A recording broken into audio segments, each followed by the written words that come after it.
crank that volume.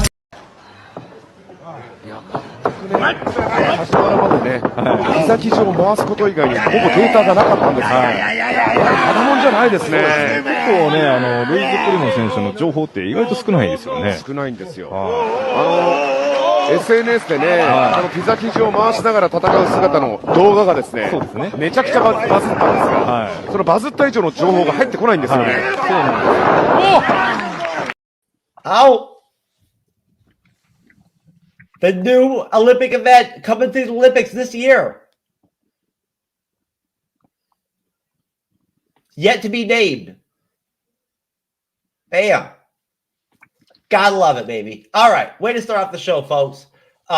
Way to start off Fallout finale recap over here at the MCU'S Bleeding Edge. Let's start off with some questions right here off that hard-hitting video clips we had there to start the show off. I'll go to you first, Jermaine.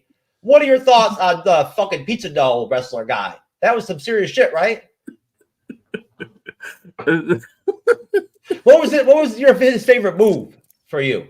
Your favorite move he did? The favorite move? When he was on his back. Oh, you mean when he actually twirled the dough around his leg or whatever?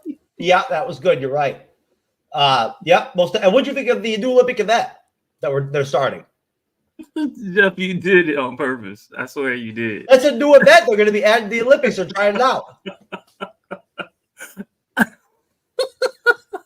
I think a lot of people will have fun with that particular event. What do you think it should be named, sir? Very tough to name. Quickie? Okay, Quickie. Mm-hmm. All right. Matt, I'll go to you first. Matt, what do you mean? You're already second. What am I talking about? This is a great start for the show, guys. Matt, what do you think? What's your favorite move? What's your take on the pizza dough wrestler? Look, it's an interesting take.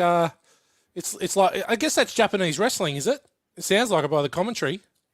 It's Japanese. Yeah, so it's the equivalent of like Socko from Mankind, but it's pizza dough.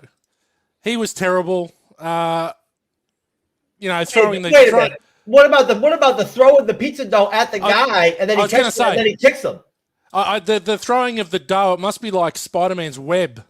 You just couldn't quite get rid of it. Like it was a very sticky dough. Yes, it was. So I'm concerned about what he's doing to the dough before throwing it.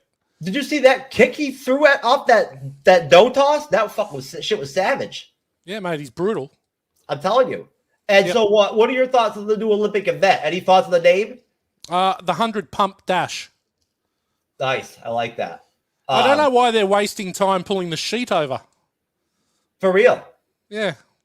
I mean, the Olympic ratings have been going down for the last couple of years. They need to, we got to spice things up a little bit, right? Cyber, sir, I know you're always a big fan of these kind of questions. Let me get you in here. Your thoughts. You've had a lot of experience with the pizza dough wrestler guy. What are your thoughts? Well, let's see. I'm waiting to hear a Italian version. I want to hear like, "Hey Donnie, bring over the pepperoni." I'm expecting a little more from this video. It's not really high quality, unfortunately. I mean, yes, that is impressive. He's twirling around the dough, but I don't know if I'm gonna handle that or eat that after he's touched it with his feet and his hands at the same time, and it's around some other person.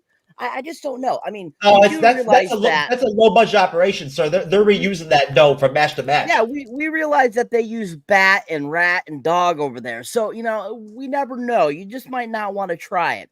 But if he brings out some, fettuccine dude, I'd be happy to try it. But yeah, I think he's great.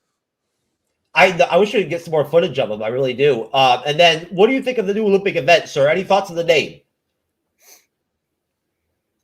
Hump Olympics. Okay. All right.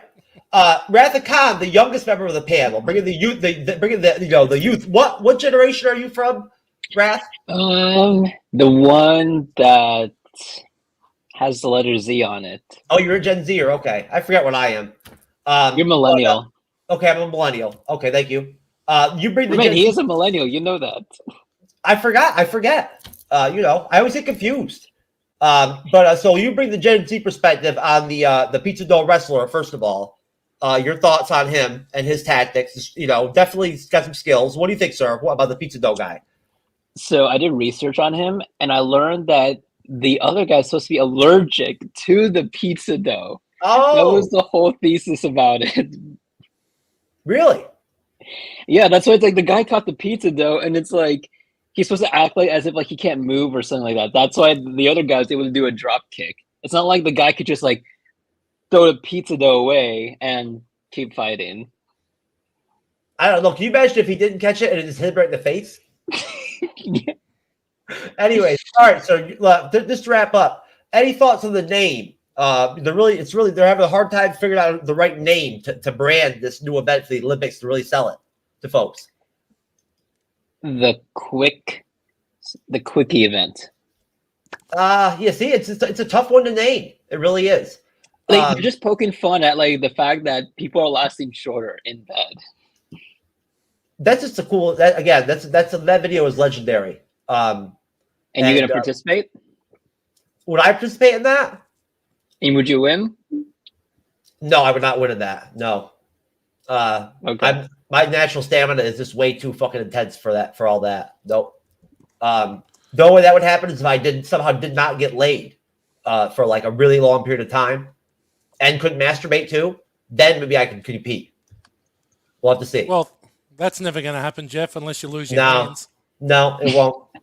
Nope. I'm telling you. I'm very lucky. God blessed me with good D, and I somehow just land pussy sometimes. Like it just falls right out of the sky on my ass. I'm at some gas. It's 3:00 in the morning. I'm at some gas station, and I'm like literally like talking to Cyber the same day, and like talking like I'm in the fucking crackhead dimension. Yet at the same time, somehow managed to go to a gas station at 3 a.m. and pull the gas station attendant and bang her the next day, right? Like looking like complete garbage, you know. On the same day that I'm talking to Cyber, and I'm talking about Sean Connery's ghost coming back to life and all this other shit. Remember that shit, Cyber? Hell yeah! There you go. I do. That's game, baby. When you're literally manic and you're like having a manic episode and you're pulling pussy. So you're a sex maniac. No, sir. Anyway, what's up, Marlo? How you doing?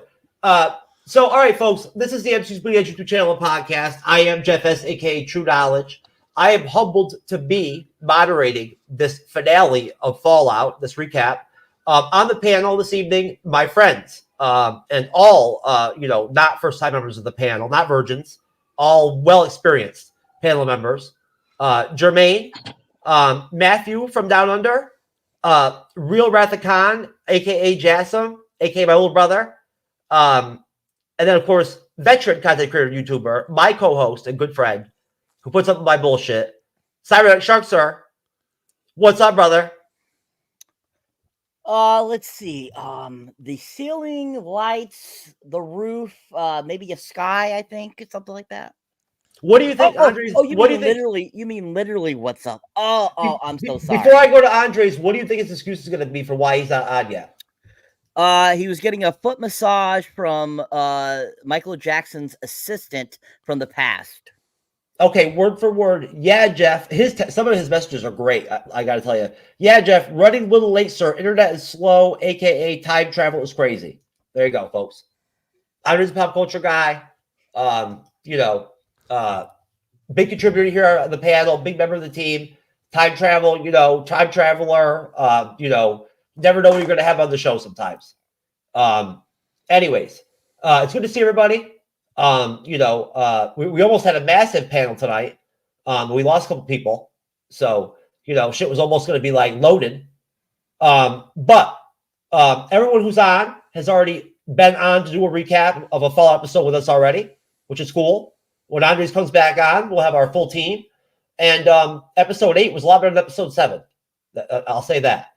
Please, folks, support all the creators that are on the channel, especially, when we do plugs at the end of the show. Do things like write down their YouTube channel names or whatever the fuck you got to do to make sure you subscribe and, support them and all that. In the meantime, also, if you dig us live or if you catch us in our video form or audio form, do us a solid, like, subscribe, follow us on whatever platform you find us on. Turn on all notifications or turn on all notifications on YouTube for our channel. And let's get into this shit. Let's do this bitch. So, Fallout episode 8, coming off a pretty flat episode 7. I'll start with you, Rathacon. Youth. We'll start with the youth power, right? What are your overall thoughts been on Fallout going into episode 8? Going to episode 8, overall, it was so great that I never wanted it to end. Like, just everything, you know, how like the story builds, all that stuff. I gain an appreciation for the whole universe, and I understand why a lot of my peers growing up, they all get excited about the next Fallout game. So, yeah, I didn't want it to end, but sadly, it had to end here. Are you going to become one of those people that, because of the show, is going to go out and buy one of the games now and try it? I'm actually not a video gamer, so thankfully not. Fallout is actually... I'll be saving my money. Sir, I'm not a gamer either. You know that I usually really only play sports games, but I like Fallout. Even I like it. It's actually really solid. Like, you actually have the video game. Yeah, I still own it. I think I have one of them. I gave my other ones to my son. But no, they're pretty solid games. I made a lot of them. Jermaine, your thoughts, sir? Fallout, a la, you know, through episodes 1 through 7, where were you at with the series? I think I would give it a 7. I think I don't know what the writers were trying to do. What I was excited about, what I wanted to learn more about, they didn't give me a whole lot of that. I guess they thought we would be much more interested in how everything came to be. I wasn't interested so much in that. I was more interested in Cooper's story. And towards the end of episode 8, they gave us they gave us a good bit of that, but they didn't flesh it out. to borrow a word that we're using. This wasn't flushed, huh, baby? Like, you know, like a toilet with a big fat shit in it that somebody just left for you. You know, no flushing. Anyways. And yes, we are going to get into the drinking words and all that here in a minute. Let's get this question out of the way. We'll let Cyber round this one out. I'll go to you, Matt. What do you think, Matt? Through episodes 1 through 7, where were you at with Fallout?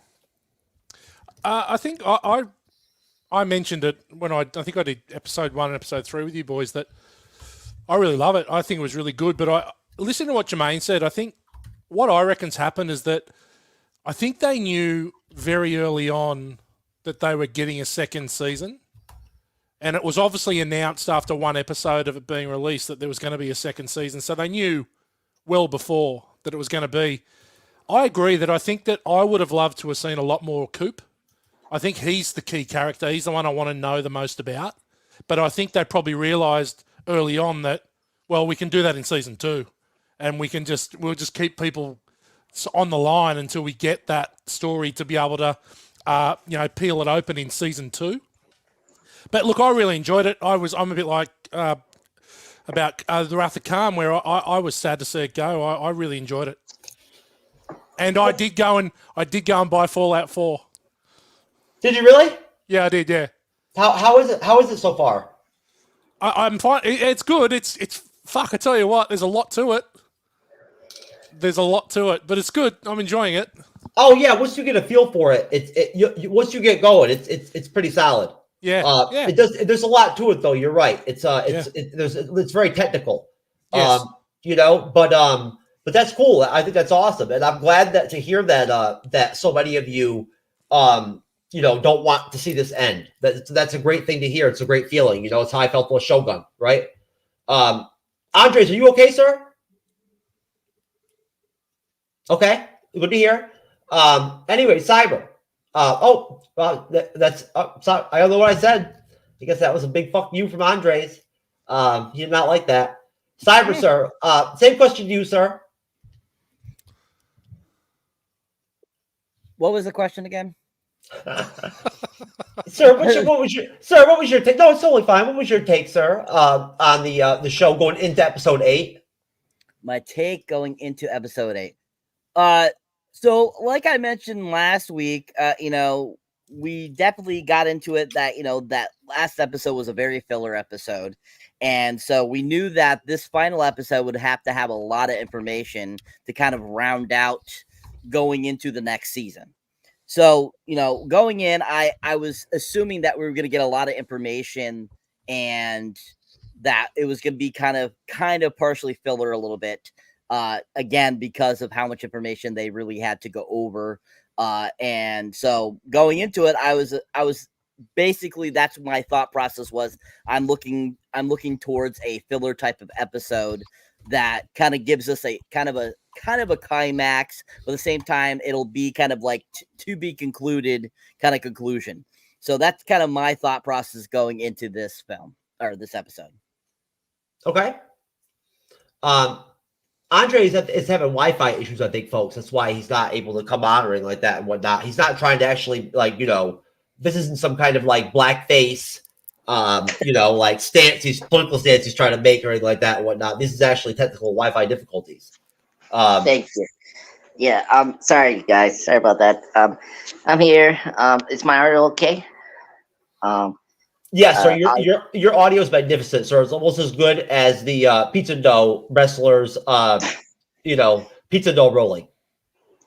Oh, awesome. Well, that's good to hear. Yeah. Yeah. So, hello, guys. Sorry about the lateness. Internet's annoying me, and mirror showers as well. Time travel is really annoying. So. Oh, okay. Well, did you actually get stuck in while time traveling and lost the ability to do video because you're stuck in a time loop? Yep.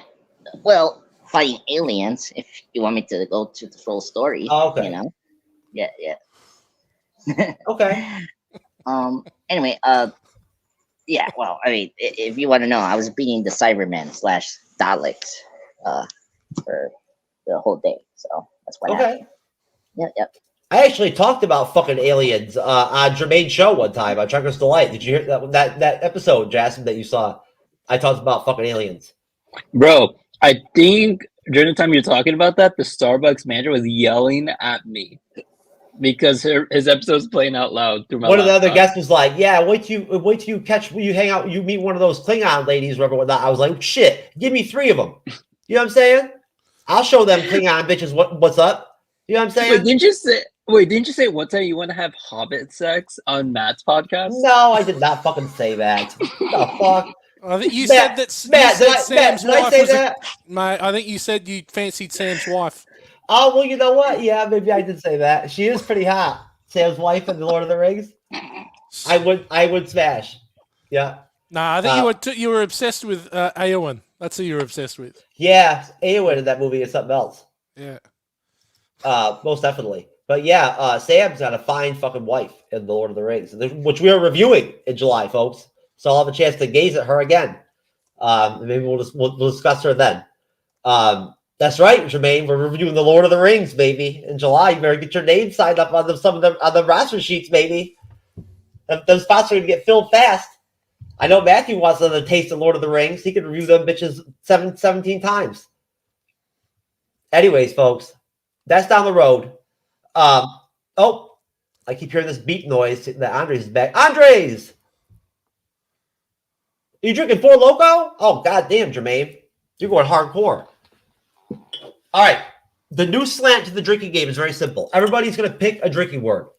All right. I'll start. Then I'll go to Cyber. All right.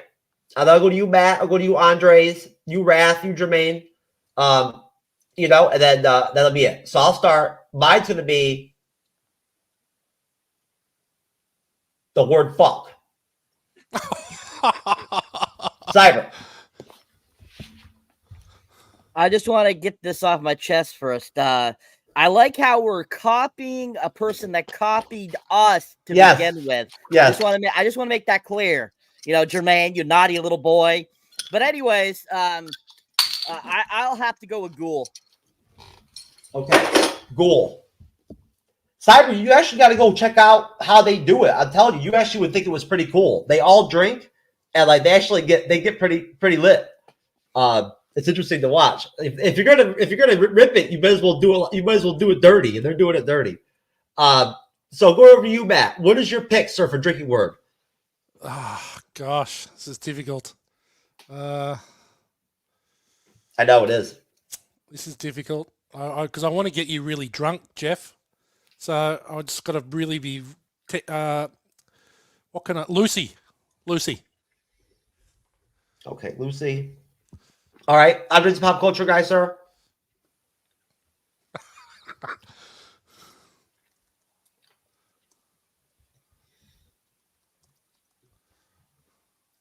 Andres, I'm asking you to give me a drinking word. You're muted, sir. Or You're we muted. can't hear you. Or we can't hear you. You know what's funny? I was watching Seinfeld this morning, and it was the episode where George is like all pissed off because he came up with the name Soda as a baby name, and somebody took it and was going to use it for their baby, and he got all pissed off. For some reason, I thought I was actually going to say Soda when it was his time to talk. Andres, I'll go to you, sir, as soon as you become you have the vocal ability. Bro, look at the comments. He says Fallout.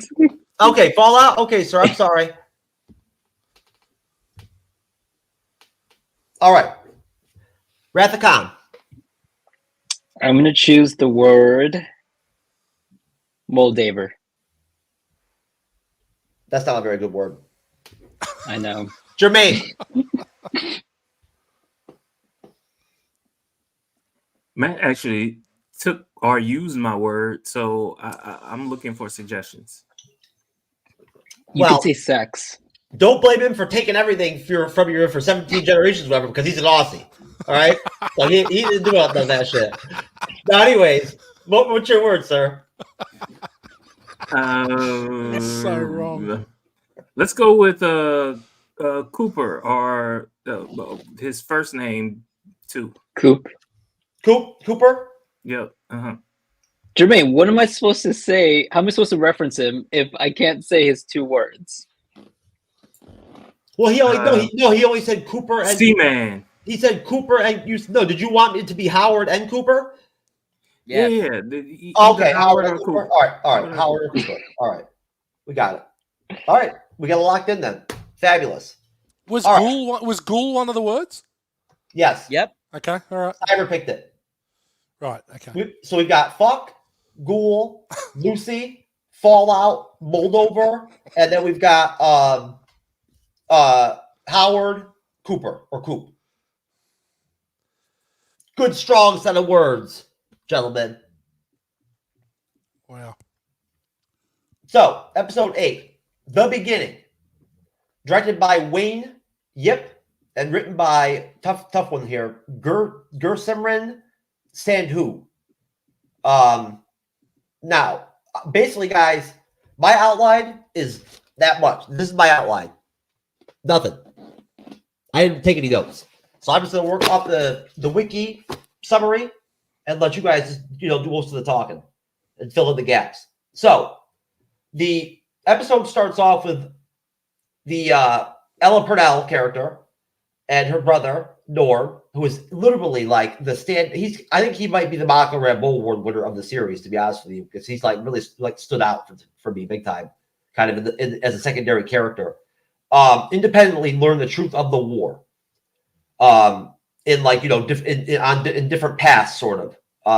While the ghoul also reminisce about that truth. Drake.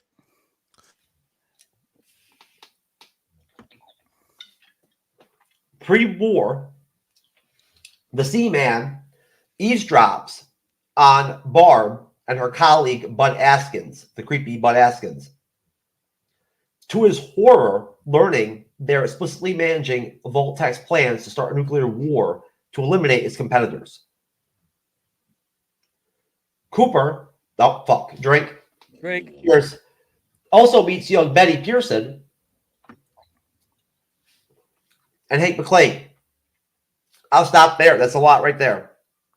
The scene with Walter Goggins playing as Mr. C, right? When he has the bug. Watching his facial expressions while his wife talks, the horror in his face was so deep, I thought, and like really well done. That it was really profoundly done. Well acted, I thought. Really well acted. And of course, that meeting was really interesting. And it worked out so well that he just happened to be right outside that meeting with the spy device or whatever, whatnot, the mic thing, the listening device that he had on his wife. So I'll go to you first, Mr. Andres, the pop culture guy, since you were late, we like to reward that over here at the Bleeding Edge. I'll go to you first, sir. What are your thoughts on the whole intro that I just laid out? I laid out quite a bit there. Your thoughts, sir? Yeah. Can you hear me now? Yes, sir. Okay. I just want to make sure. Yeah, so this part was very excellent. I mean, the wonderful guy from Ant-Man and the Wasp, who's supposed to be working with Justin Hammer, but they did it in Ant-Man and the Wasp, was fantastic. Mr. G, if we want to call him. I mean, I agree with you, Jeff. The reaction he got when his wife was telling, the board of these, corporate business from, the F universe, from, Robotech or, Voltech and some of their other competitors was very shocking. I was like, whoa. And she quoted the famous line from the game, which was really awesome.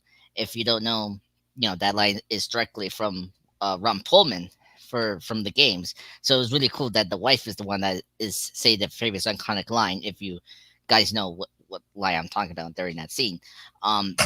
Man, fantastic actor. Like his reaction is just the horror of it. It's just so. If you don't, Andres, I don't mean to cut you off. I'll go right back to you. Vulture.com, right, in an article literally says about the performance. Goggins' performance in the flashback scene, specifically as the Seaman listens to his wife drive the world towards annihilation, is staggering. That his acting in that scene is staggering.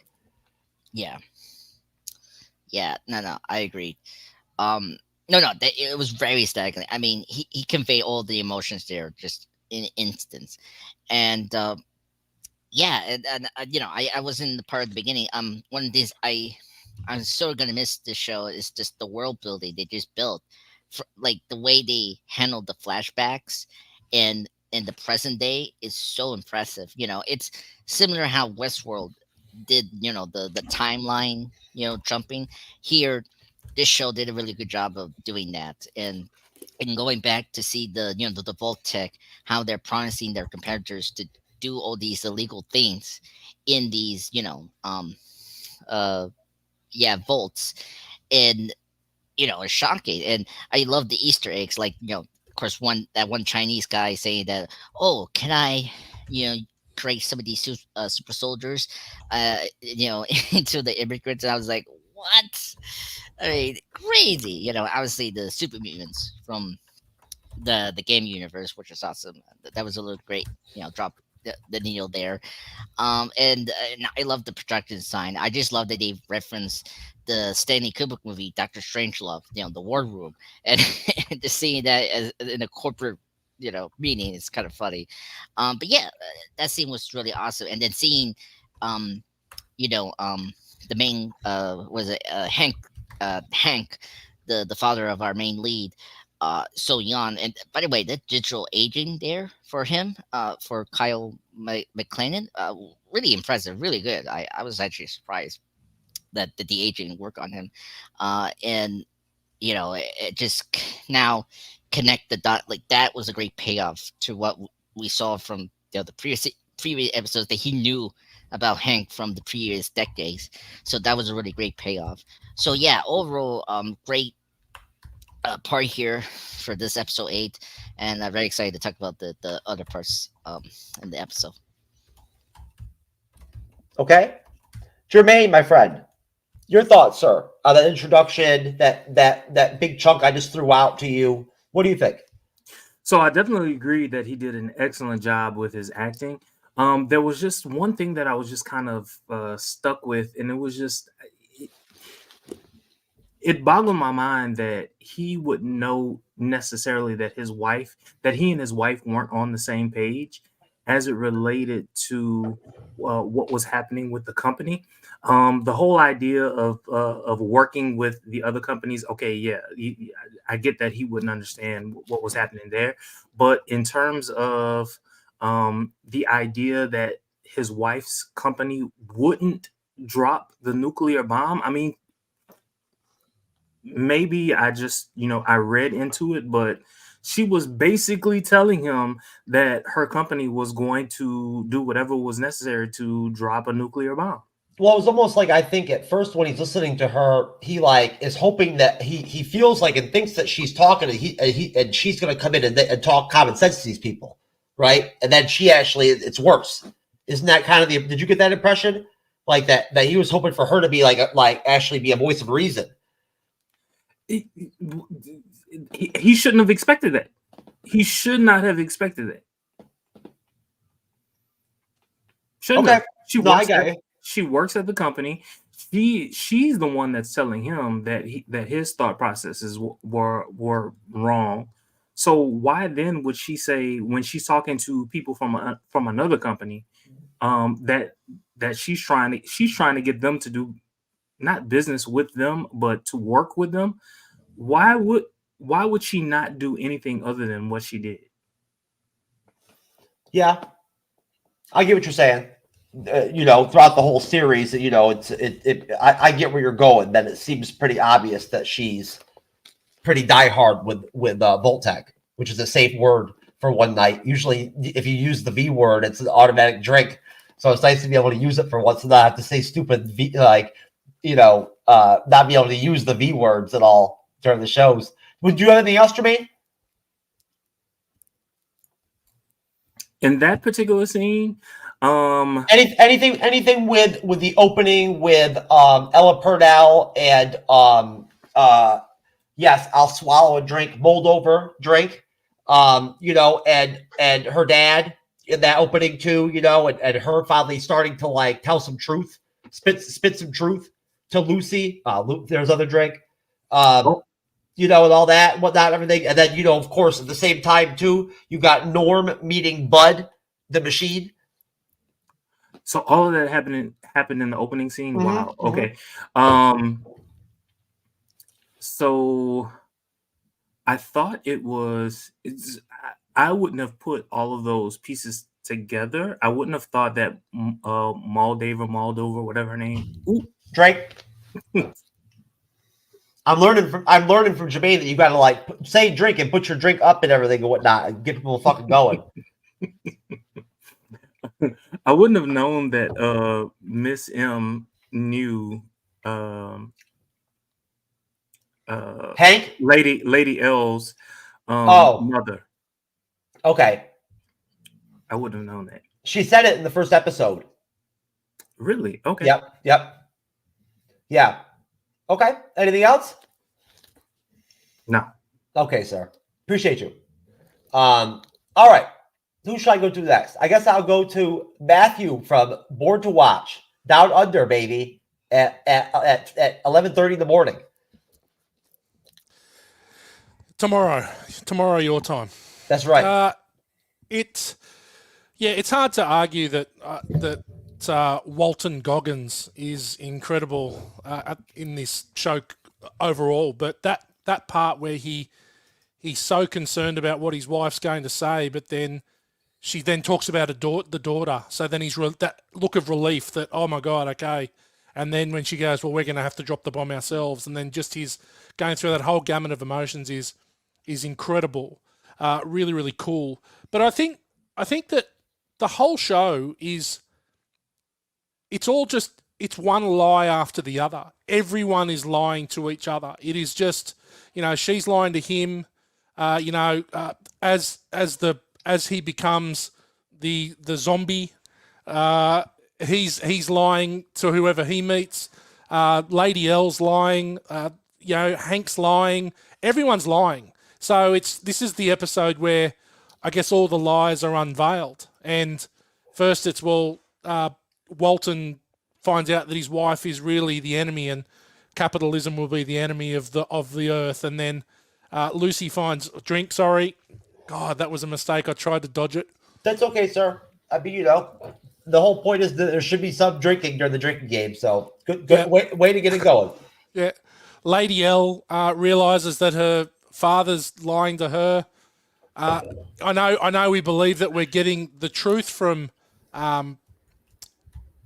the older lady in the city, but but are we getting the truth? Is that the whole truth? Is that her version of the truth? I think we're thinking that what she's telling is the truth. So, the show is just built on everyone is lying to each other the whole time, all the way through it. So, I think it's incredible that the performance that really Walton Goggins is as the apparent evil spirit of the show is really the moral center and the core of the show, which is I can't wait to see what happens next with him.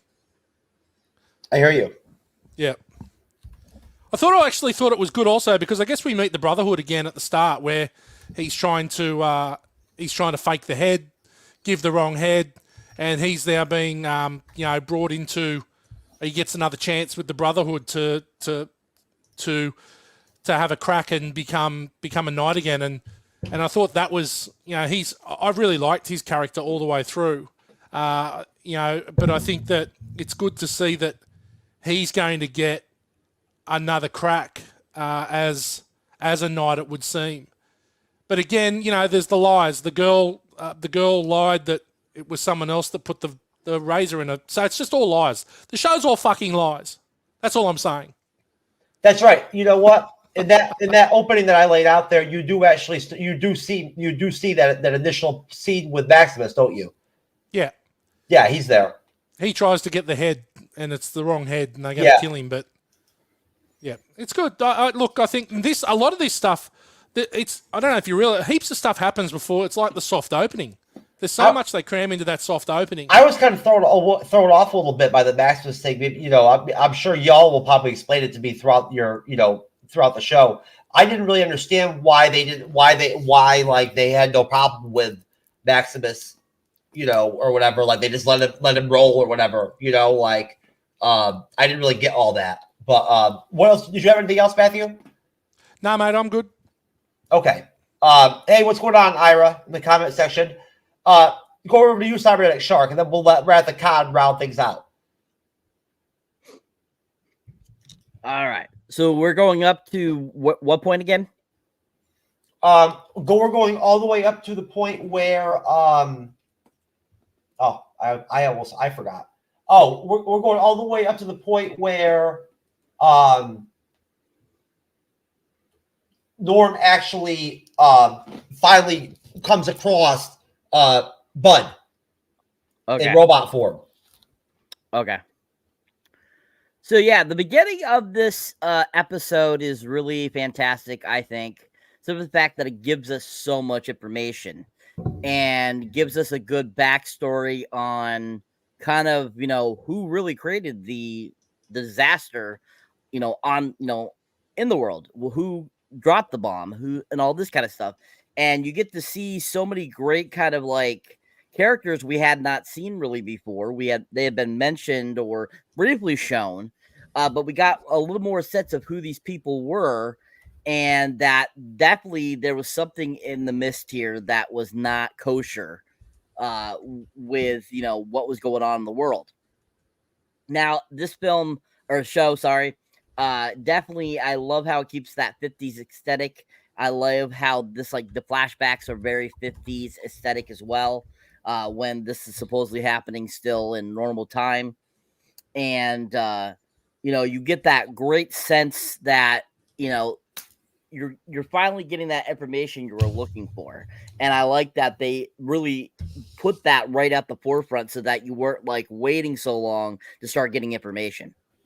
Walt Goggins, his portrayal in that beginning sequence is really amazing. Yeah, I agree with everyone that has gone so far about his acting there, his expressions and all that stuff. He did a great job. He did a phenomenal job. You could tell exactly what he was thinking and how he was feeling through those expressions. And I thought Walt did a great job of bringing that to life and giving us that really great beginning impression of, kind kind of where his character lies and kind of where he was at that point before we get him as the character he is now. And I really appreciate what Walton did with that character and how he gave us a completely two different contrasting characters throughout the series. And I think this was a great contrast for him too as well. Now, finding out that, that they're the ones that dropped the bomb and created all this because they wanted society to be a certain way that they wanted to, kind of is interesting, because if you think about it, one thing that a lot of, places try to avoid is one particular group of people being in charge of everything. And so this kind of thought process is kind of very prevalent throughout this series. And, this right here gives you that full emphasis that there's this group of people that are like, we want all the power. So I like how they finally kind of brought that to a head too, of kind of like, yeah, this was just, stupid people trying to do something stupid that created something that totally that we didn't need. And, I think that was really great that they kind of brought that out right at the beginning of the episode as well. Like I said, to really get you into the episode. Leading up to Norm and his little entrance, just lots of great scenes, lots of great, kind of information going on there that was really done well. And I thought a really good start to the episode. Before I go over to you, Rathakad, I want to point out also that I missed this when I watched this. I didn't grasp. I won't lie.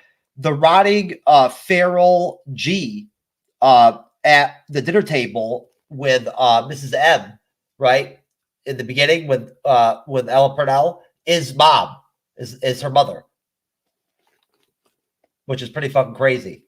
So Rathakad, your thoughts, sir, on that whole opening that we're talking about here? Yeah, so I like how in the first scene, when we go back to Philly, and the last time that we were at Philly in this season, Maximus was actually fighting the G-Man. And we see now Philly's like peaceful, it's under the control of the Brotherhood, and just that sequence alone adds more good to the Brotherhood. Like, the Brotherhood is known as the positive influence of the surface, while people like the communists and her gang are known as the bad influence, seeing what they did in the vaults during episode 1.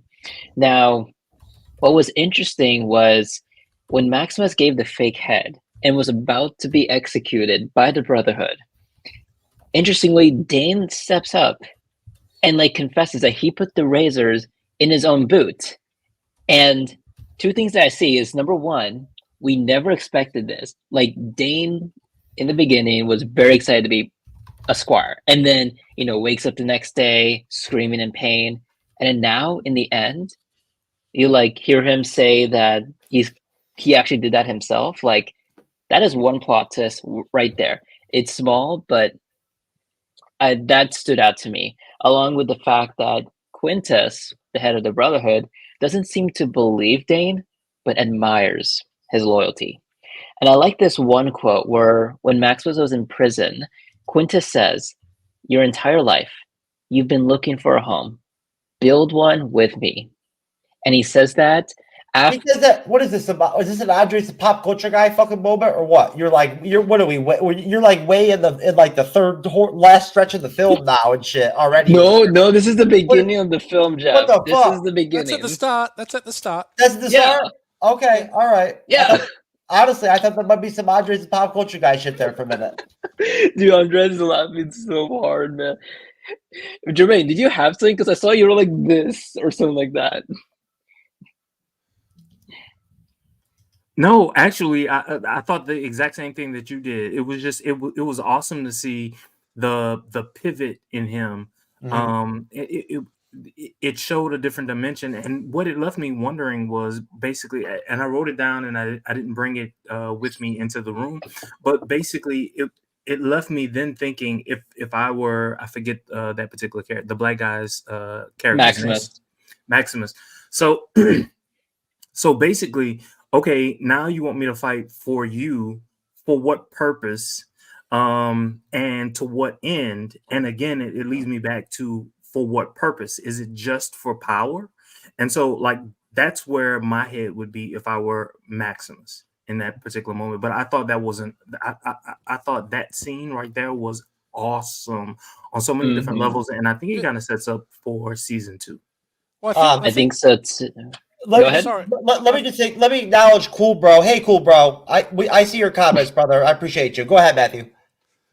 I think everything that Maximus is doing is for his benefit to get back to Miss L. I don't think this is about the Brotherhood or anything anymore. I'm going to go very Jeff here and say this is all about him getting laid. Yeah. This is all about him getting back to Miss L. Like, this is all the decisions he has made since they got together and then separated is all about getting back to her. Yeah. Most definitely. Yeah. Anyway.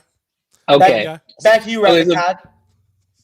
Okay, so back to the sequence, back to that one scene. If you pay attention to Maximus's facial expressions, you notice that he not only likes it, because he's been looking for a home for so long. Like, we see like how he came out of a refrigerator after a bombing, and then he's in the Brotherhood, and now it's like he finally gets what he's been looking for the whole time. But you also notice the conflicting look in his face. It's like, what does he feel conflicted about partnering with Quintus? And honestly, the whole like facial expressions, the acting, superb. Like, I believe that deserves a lot of recognition alongside what we saw with the G-Man when he was younger in that office. What else? Oh, finally, also in the beginning, there was an interesting quote that Barb said where she was like, most guys who drive a car this nice aren't willing to get their hands dirty. I don't know, I just found that interesting. Like, you just get to learn more about Mr. G and how, like, just that quote alone kind of like foreshadows why he was able to become, you know, the G-Man that he is today in the surface. How he's willing to like do stuff like drink radiated water, you know, eat butt cheek meat, all that stuff. That's all I have to say. Yeah, they still didn't really explain some of the stuff. Like in episode 7, you see him eat again, right? Like he's eating and everything and whatnot. In episode 7, he's like sitting down eating the Brahmin or whatever, right? Like they never explained if the G people need to actually eat, right? Or if they the video game you have to eat, or if they just choose to do it. You know what I'm saying? Like, do they? I mean, do they need the substance? Yeah, bro, they're even eating at the Griffith Observatory too. I need some Diddy juice. I'm about that life. Ask P. Diddy. I just came from his house, even though I'm feeling funny after drinking P. Diddy juice. Wait, what the fuck? What's happening here? Yeah, there you go, baby. I need some Diddy juice right now. Let's get it. What was that for? What do you mean? It was just a good drop, baby. It was a good drop, a good as they call it in the industry. Good drop. With that clip, baby. Good timing. Trying to entertain people out here, motherfucker. What's up? Let's get it. It's Friday night. Let's light some motherfuckers up, Wrath. Let's go. Like you always say, brother. Let's get it cooking. Yeah, let's get it cooking. What you got, kid? Right now, you ain't hanging in you ain't even the hanging in the Shogun fucking award game yet. You ain't even the fucking in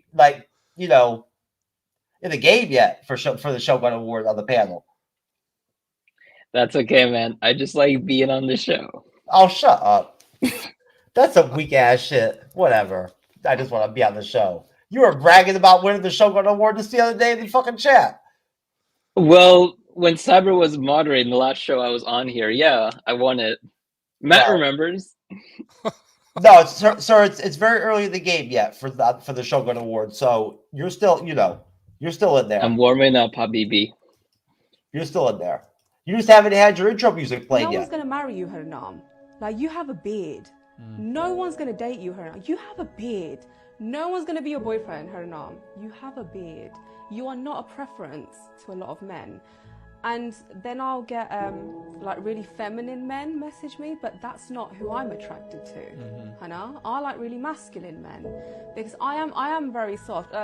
I'm so different to what you see like on TV. You know, on TV. I've never seen you on TV. I mean, not, but no, generally you'll see, oh, she's strong, she's, you know, what she's talking about is very powerful, whatever people say.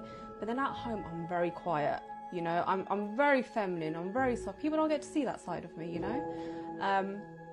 But no, it has been difficult. Where I wanted to be married and have kids, I would never be a single mom. That's not what I've ever wanted. There you go. Your own. You just needed your music, your video, your intro.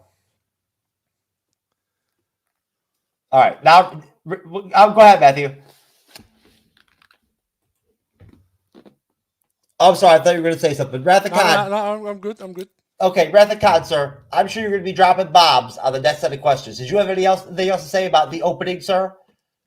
Yeah. Let loose. Finish up. Let's go. Let's get it. What's with the brain Roomba?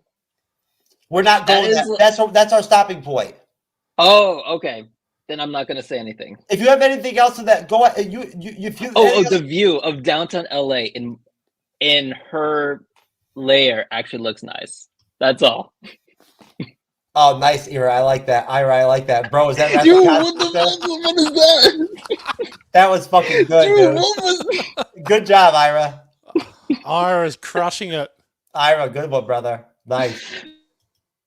Andres, you had to get in there, you asshole. Fuck you, too. Fuck you, Andres. Jermaine's in here talking shit. Whatever. That's fine. Anyways, folks, I hope everybody out there has enjoyed the live stream. If you're drinking with us, good for you. Where we are at, in the episode, essentially, is when Norm, again, who's been like a standout character all the way, holding it down in the V's, throughout the whole show, throughout the whole series.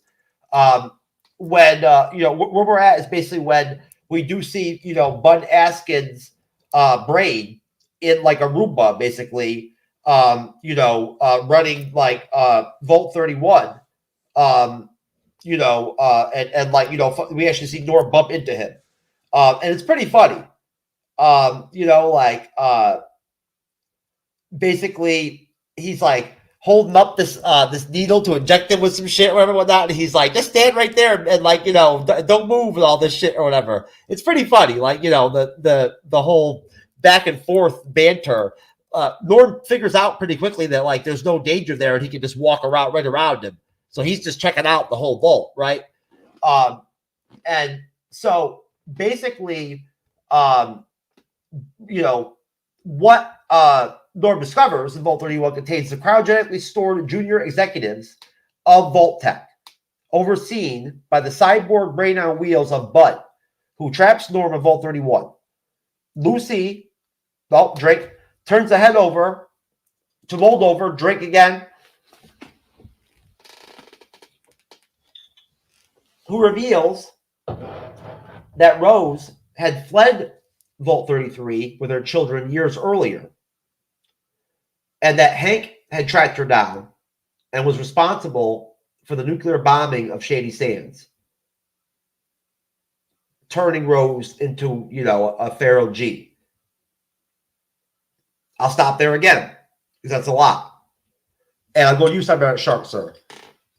From where Norm first bumps into Bud in the Roomba, right, as Rathacon said, all the way through to where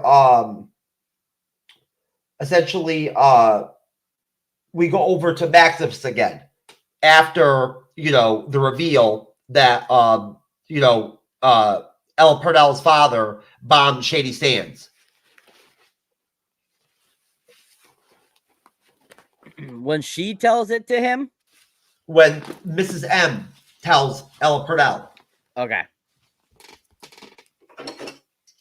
All right, so this section of the episode is not too shabby. It's more information again, a little more,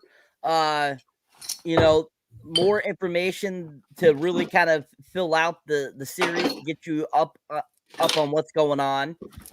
More of that classic kind of filler.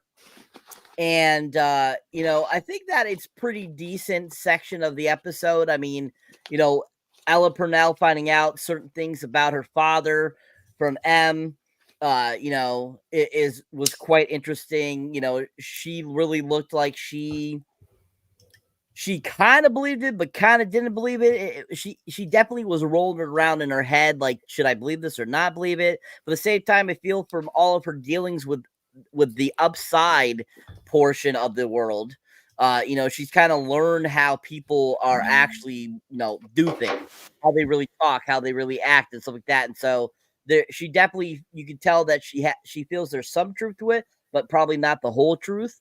So I think she's learned that for her short time on the surface. And so you can really tell in that scene that was happening. Now, with Norm finding that, you know, that vault, you know, and talking to Mr. Brain, as I like to call him, because all Bud is the brain now. And as there's a Roomba, he kind of does look like a Roomba a little bit, but definitely that was cool looking how he's supposed to be like the brain still controlling this thing. And so that was kind of interesting. Like I would have loved to have seen them show us how they were able to come up with the technology to do that, to have where he's just a living brain. That would have been interesting to see, because the others, as we see at normally, and there we see are all these cryogenic freezers that other Vault Tech people are in. And so, I mean, you get kind of an interesting idea, you get more, like I said, more information about kind of where the Vault Tech people are now and how they are, you know, they have been suspended in time for when they need to be thawed out, basically, after all the fallout is done. And, you know, Norm expressions I thought were really, you know, amazing too, just like Walt Goggins. You know, like I said, Moses Azarias, I think, is a great comedian, a great actor. He is super funny. I absolutely loved him on Hannah Montana. He was so freaking funny. But he really started to make breakout into films, having small little roles and usually playing bully type of characters. So it's kind of interesting to see him play kind of a different type of role, not being that type of bully character. And I think that really shows Moses's, you know, a wide range of acting ability. And I really felt we got some really good acting from him in this little sequence. And I think it was a great kind of time for Norm to kind of shine a little bit away from Ella Purnell's character as well. Him learning about these things opposite of Ella Purnell. So I really enjoyed that too.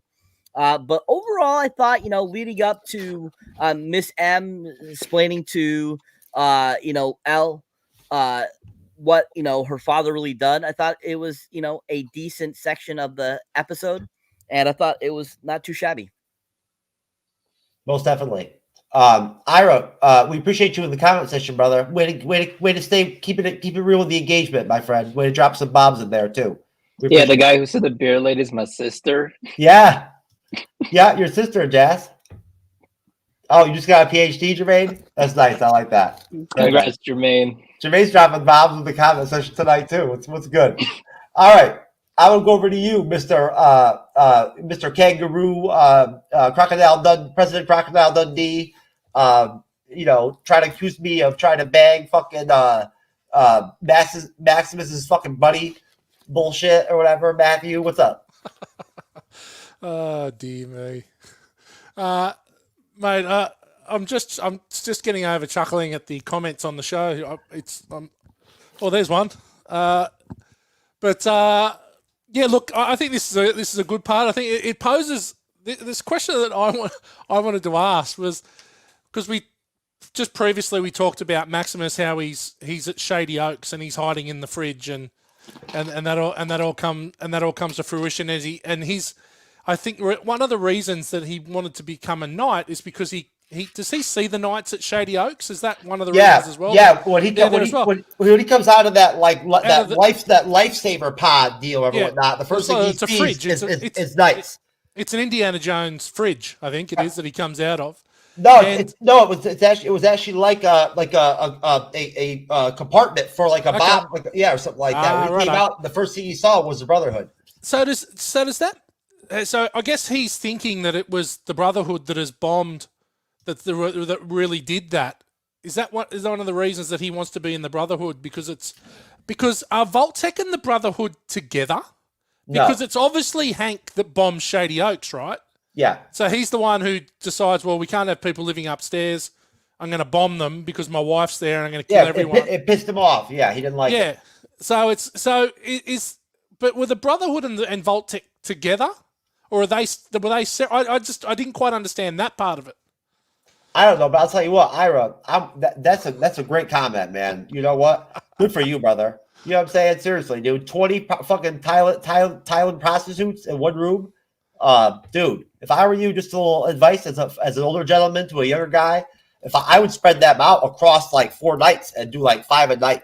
You know what I'm saying? For your money. You know what I mean? Like, you gotta be economical, right, Jasmine? You gotta be economical about how you do this shit. So Ira, you know? let me Ira, I have personal experience in what you're going to go through. 10 years ago, we went to Thailand and it was my friend's 40th birthday, and a friend of mine took 3 girls back to his hotel room.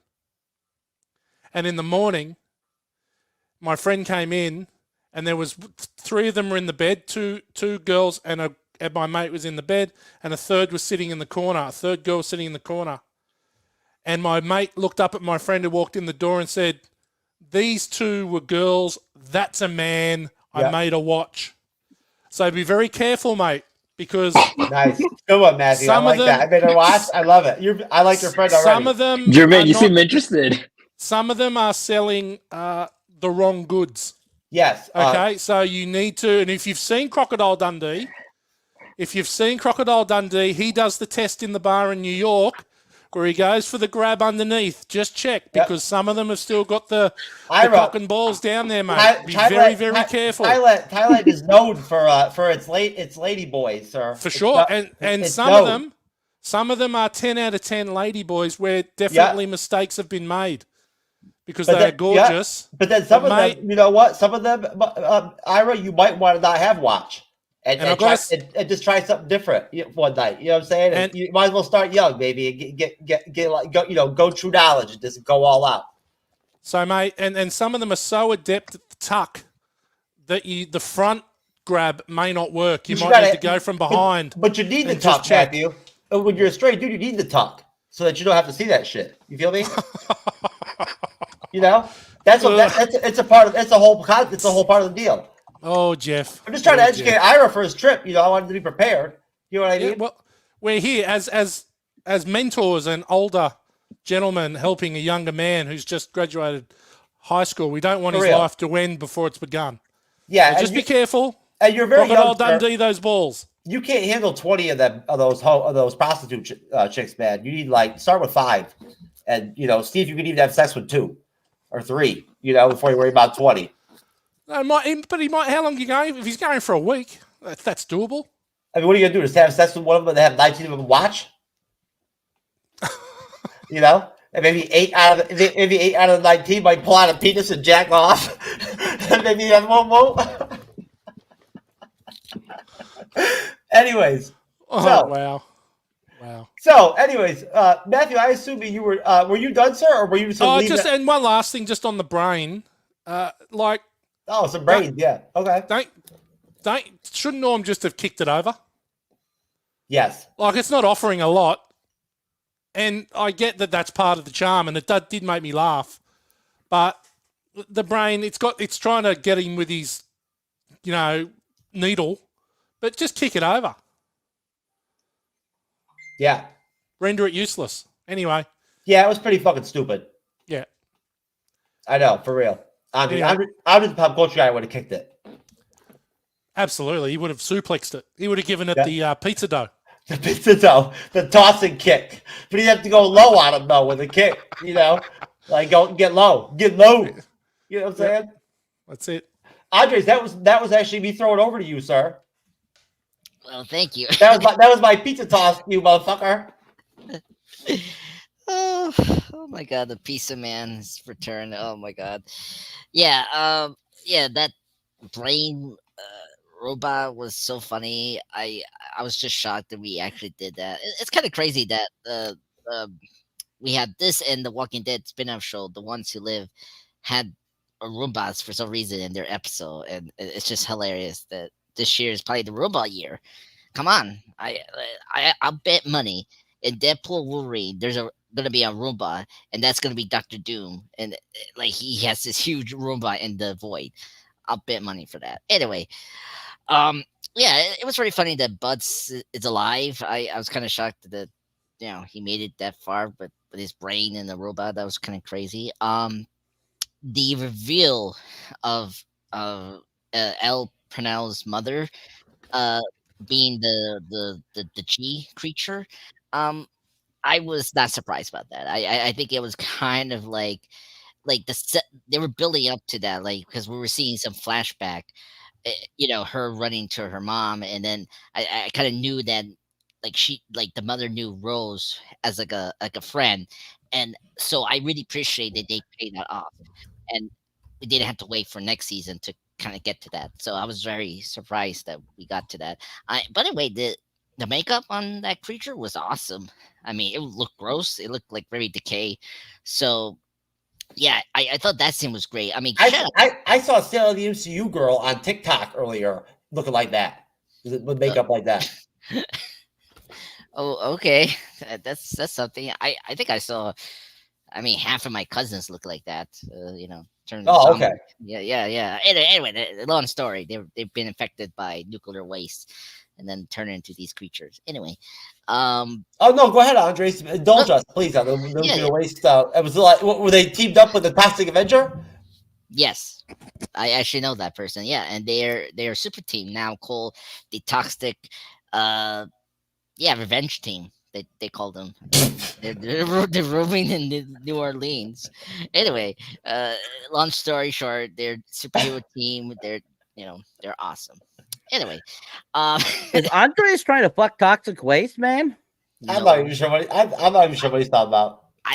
I'm not doing that. I actually work on a big corporation that deals with these toxic waste. Hint, I'm experimenting on something big, folks. Whenever Andres talks, I just look at Wrath of Khan's apartment behind him and whatnot and think about how much pussy I'd get if I had that apartment. You know what I'm saying? Dude, I can lease on Airbnb to you. You just got to pay me like, $2,000 a month. Well, if I had that piano and all that shit, that long couch, I'd be fucking damn. You wanna purchase it or rent it? I'm open. For $2,000 a month, what do I get with that? Do I get everything included plus the stripper? I mean, no, you just get the place and the furniture $2,000 and the utility space. That's it. $2,000. You gotta transport. You gotta transport it out of the state of California, motherfucker. I ain't living in that motherfucker, bro. $2,000 is cheap in my city, in my state, bro. So, wait, 2,000 expensive for you guys? I'm moving to Australia to live with Matt before I'm going to fucking live in California, motherfucker. Yeah, I'd rather go fight kangaroos and fucking giant spiders than rent a house. I'm serious. If tomorrow I had a choice either to go live in California or in fucking goddamn Australia, I would pick Australia. Why? Because of Matt. Okay, what if Matt's not in Australia? At a heartbeat. Because I've heard about Australia from I've told Matt, all the Australian people I've met have all been good ass fucking cool, laid back fucking people, right? Yeah. Going all the way back to when we were on Rizzle and shit and whatnot. There were Australian Rizzlers and shit and whatnot that were dope, right? They've all been good fucking people. Yeah. Right? You know what I'm saying? And like seriously, I've studied their politics and whatnot. I watched some of their news and whatnot and all that. I'd fit right in over there.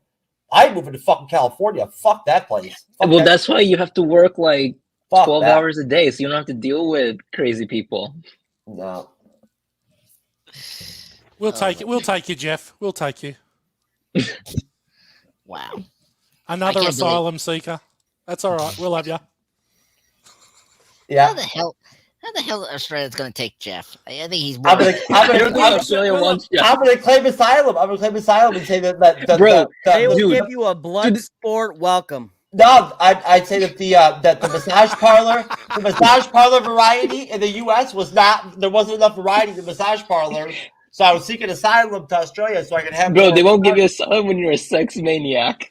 Dude, you don't know, but that's a question. That's a question on the visa application.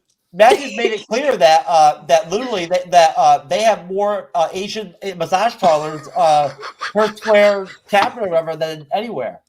Oh gosh. There are a lot. There are a lot. Well, it's Can you go there? we welcome people, all creeds, all colours, all nations. Welcome. Come to Australia. Cyber, I think we should start with actually giving people fucking real legit fucking gift certificates to massage parlors. You know what I'm saying? Like, we should just do it and be like, you know what I'm Hey, saying? Andres, you want to be first? What, in Australia? No, like Ira or somebody or whatnot, right? Like as their reward for being like really good in the comment section, we'll get their email, find out where they live, and get them an actual fucking gift certificate for an erotic Asian massage parlor. Yeah, but I don't think they're everywhere though. They're there just at different levels. You got to know what to look for, Cyber. Know what to look for. I mean, you could try. You could try if you wanted to, sir. Oh, see? Ira wants one. Of course he does. Look at that, see? No, just get him a ticket to a Taylor Swift concert because he loves it so much. I'm telling you. Much better investment. Massage parlor is cheaper, man. Massage parlor, much better investment than Taylor Swift concert. Much better. You know what I'm saying? You get a massage and you get laid. It's a win-win, baby. Hopefully. It's a win-win, right? And if you're true knowledge, sometimes they want to have the happy ending first before they massage you, right? That happens. That's actually happened to me before. That's when you have that good knee, sir. Well, even the massage ladies know what's up. They're like, oh shit, can we do happy ending first, massaging? It's called a happy beginning. I'm like, okay, USA, let's do it. All right. You'd have to call it that if it's at the beginning, not at the end. Not the last time I went, but the time before that, that's what happened. At the beginning. The girl was like, we do the boom boom first. Yeah, but Jeff, were you lying face down or face up on the table?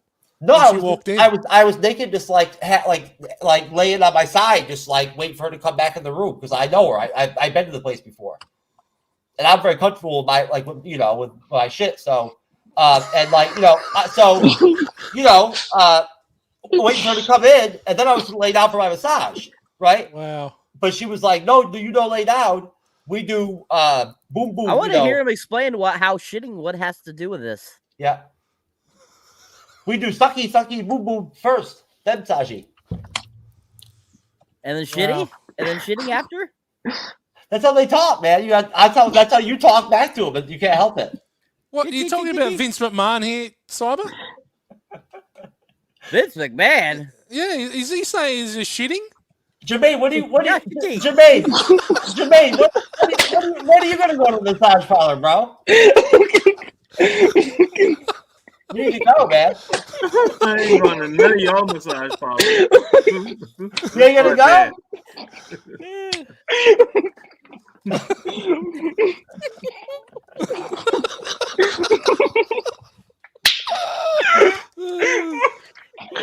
All right, let's get back to this Fallout Episode 8 review. You guys are fucking up the show, man. I'm trying to be professional over here. You know? Seriously. Anyway. It's your fault you started talking about shitting, sir. I apologize. I've talked about a lot of things, sir. Anyway, so who's Cyber? I still had to go to you last, didn't I? Or did I get everybody in on that one? I went already. You already went? Yeah, I think I got it. Jermaine, I got to you on the last question. I did. Yeah. So not me. You just ended it, didn't you? Wait, I didn't even.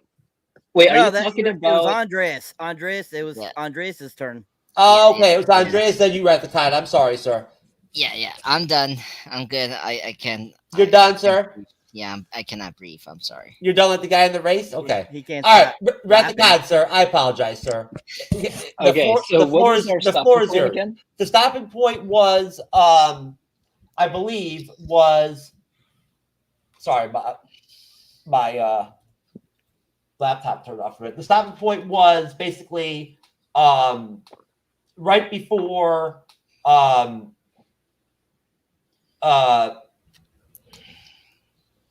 the whole Brotherhood of Steel shows up and there's the whole battle and all that shit, whatnot, all that before we go to Maximus and the Brotherhood of Steel part of the episode. Oh, perfect. Okay, so let's see. So all the Vault stuff with with Norm and all that whatnot, right? And all the meeting room stuff. Okay, Yeah. perfect. Okay, so one of the people that I noticed in the whole what do you call it? That meeting room, that corporate meeting room. One of the people that I noticed was, what was his name? Robert. Let's see. I had it in my notes. Robert House. Okay, and that name sounded familiar, even though if I'm not familiar with Fallout. I learned Robert House, as we saw in the show. Yeah, he's from the games. Yeah, from Fallout Las Vegas. And it was really interesting that reading his wiki, I learned that before the Great War, he actually almost caused a civil war because his company put so many people out of employment. Like, he literally replaced their jobs with robots. Yeah, he's a big robot guy. Yeah, really big robot guy. Yeah, that was the first thing. What else? Oh, it was so interesting when in the discussion, they all talked about how the surface people are like their competitors, which I found very interesting because normally business people, they don't think of just customers or random people as competitors. So it's like, these people are like more than a business. They're like, as if like their own human race is the business. Very interesting, especially with the whole idea of how time is the ultimate weapon of mass destruction and how you win the great game of capitalism is by outliving them. I thought this whole discussion was very interesting. And I know Jermaine says that they don't like to talk about capitalism here, something like that, but it's just like, I like how in this I love capitalism, Jasmine. Oh yeah, same here. But the way how they talk about it in this discussion, it's like really Darwinian, like more Darwinian than like anything I've seen before. Like, bravo to the creators for creating that. Like, that was just mind-blowing. It's dystopian, kind of. Very dystopian indeed. And it was also interesting how when we go back to Vault 31, with the Roomba, Brain Roomba guy, stuff like that, we hear in the background, I think it was Bud who says, America outsourced the survival of this country to the private sector. But it would have been insane to keep a failed nation alive. So we kept Vault Tech alive instead. Which is like, so a nation creates a government. Like in just everything. We learned so much more about Vault Tech. We learned more about the Vault people. But then throughout this whole series, we don't learn much about the communists under Moldaver, Drink. Well, we don't. She said that she's not a communist. But in the previous episode, she was. The Vault Tech brands anybody that doesn't doesn't go along with them or whatnot, a communist, right? That's part of their propaganda. I see. You know what I'm saying? Well, yeah. But like, what do you call her gang then? All those other actors, whatever, that Mr. C heard about, whatever, got kicked out, or the director that got kicked, lost his job. They were all supposedly communists. They were just people who wouldn't fucking wouldn't play around with Vault Tech. I see. Okay, so just call them normal people. Because they're just monopolizing everything. Well, it's just a play on McCarthyism, right? So yes. It is. Yeah. The red threat. It is, exactly. The red scare, yeah. Yeah. And it's like, as I think it was Bud who actually says that quote, we notice we see all the pods, those cryogenic pods, and all those people being the handpicked junior executives. And it's just freaky. It's what's gonna happen next? Are these people gonna suddenly wake up and attack Norm? What? And then later, I would bang one of those chicks in the pod. You know what I'm saying? If nobody was looking, I would just open it up and bang her, and then close it, and you go somewhere else. Well, we all know you would bang anything, anyways, Jeff. So yeah, that makes logic. Cryogenic rape. Classy. Oh my god. Hey, Why'd you bring it up? Why'd you bring it up, man? Dude. Oh my. Okay. So are you gonna say that when you talk about that secretary Betty, who if you no, I mean, connect the dots? I'm saying if I lived in the Fallout universe and shit, I would do it. Oh yeah, so you'd be like the surface people, right? Just like Yeah, no laws, do whatever. No, not in the real world. Only in like if I lived in know. Fallout. Yeah. Yeah, your fantasy world. Yeah. That's cool. Okay, what else? Let's see. Oh, finally, I don't think anyone mentioned this, but remember how like after like the G-Man was like shocked to hear about his wife being like, by dropping the bombs ourselves. And then when he's like, I'm fine, Betty. Like, did you guys get the connection that the Betty at that scene was also the Betty that we saw ruling Vault? Was it 33 they're from or 32? 33. Yeah, 33. Just the connection is just like for a secretary, like I didn't expect her to later on have like this big role. I don't know, just everything's just shocking to me. Like even the secretaries are involved. What the hell, Andreas? That was the talk where he was going to have sex with a woman in the cryogenic vault. I was like, he will definitely sleep with a bearded woman. There was no beard. I know. I already flat out said it. As long as if somebody would just knock that beard off of her, I would smash it.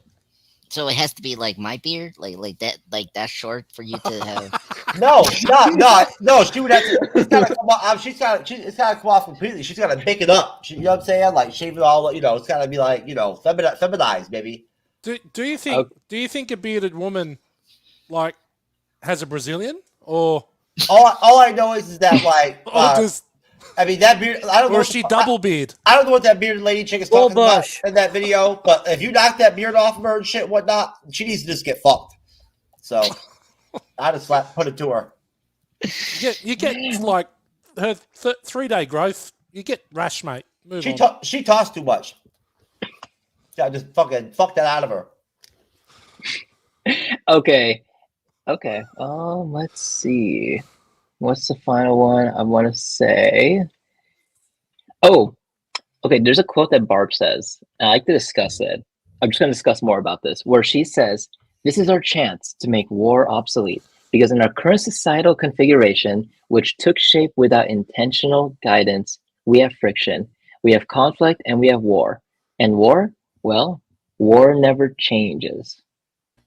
And just saying that as an excuse to like bomb the entire surface, like, is she saying that if you only have one group, which is the Vault group, it's like you'll get rid of war forever?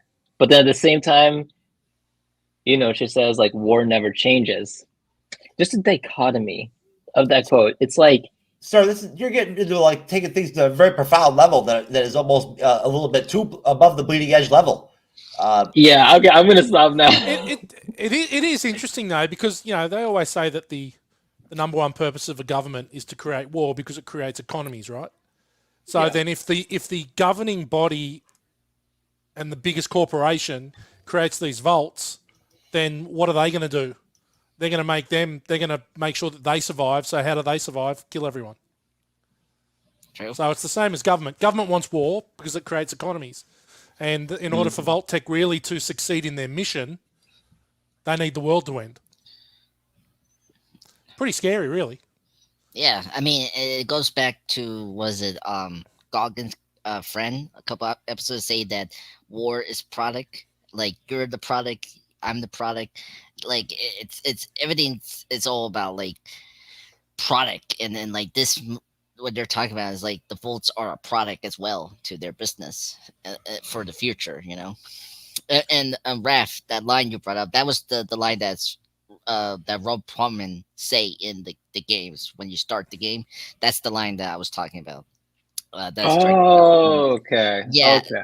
that's why I like that you went in deep with that line, but also is a great nod to the games because that's where you hear that start when you start the game. That's from what Ron Perlman, who played Hellboy, says those lines, which is awesome. I'm liking Ira in the comment section. He's doing really good in there. I'm digging him. Yeah, Bro, you made us laugh too hard. Yeah, But look, I wouldn't go so far as to say that it's all about war. I would say that it's business interests. And specifically as it relates to the government, business interest runs our government. And this is something that I actually teach my students. I'm a school teacher.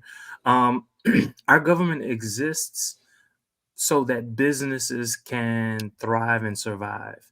And if you think about it, we have jobs, we are able to pay our rent or our mortgage and buy a car and food and all the other good stuff. And so from that perspective, that's why government exists. And so I don't teach them about the war perspective.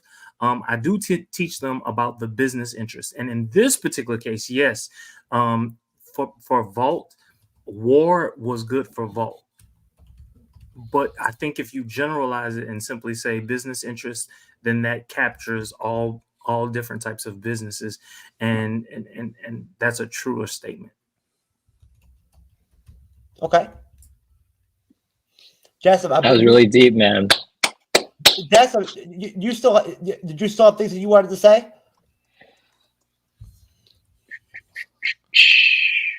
Oh yeah, I also just want to say that it was also cool to see Mr. G meet Hank McLean, probably for the first time in that what do you call it? The setback, the memories. Yeah. Yeah, most definitely. Nobody's really mentioned or talked about Hank, but it was interesting having him, kind of there in the background. Don't listen to her. She's lying about everything and whatnot and all that. After not seeing him for like the whole show, basically, right? No, no. So you know what? Just to break things up a little bit and whatnot, I've got some actual footage from the episode that I can play, so I'll do that. But first, a little new addition, to the lineup of this. Thanks for Wrath of Khan, Jermaine. I don't think you've seen this one yet. This fine gentleman here.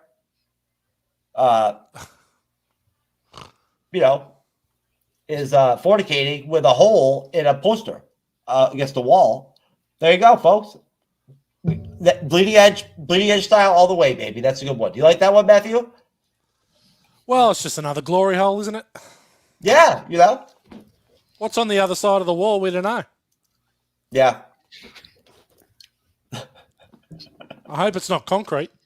That's what he's just fucking a concrete wall, basically. Yeah. That'd be rough. Or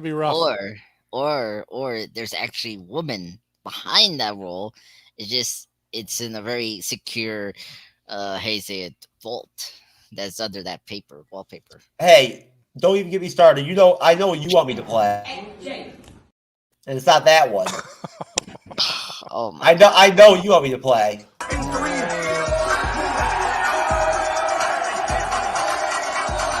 is not my favorite clip, okay?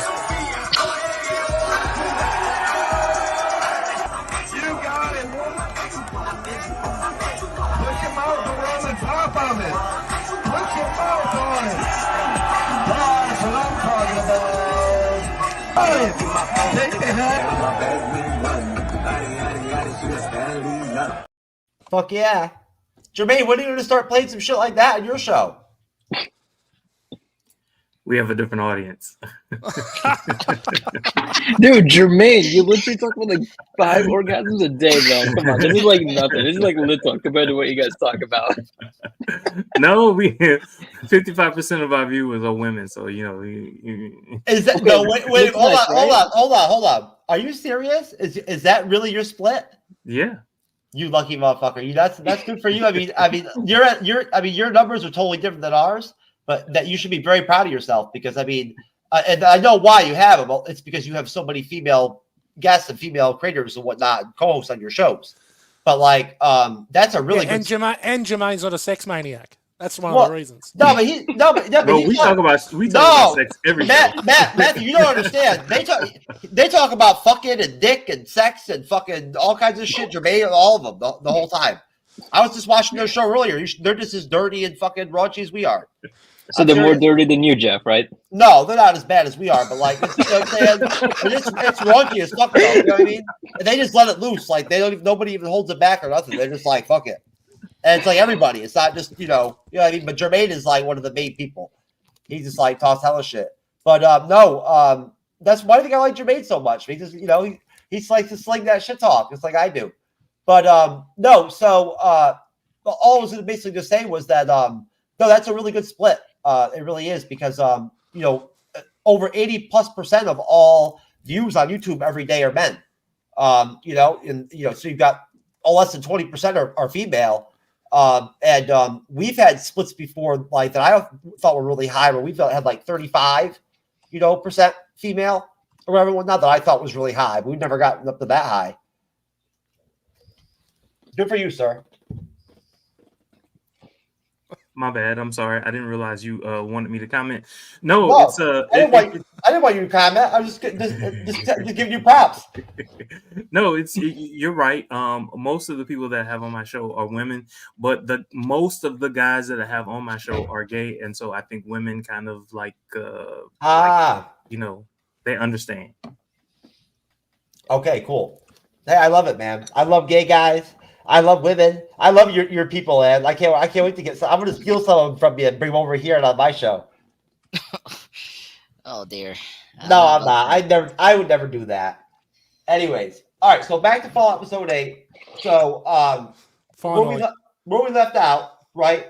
Essentially was where it was explained to Ella Purnell that her mom was turned into a feral G in the Shady Sands nuke bombing by her father, Hank. So going over to Maximus, he's forgiven by the Brotherhood and joins the battle, right, at the observatory against Drake Moldover's forces.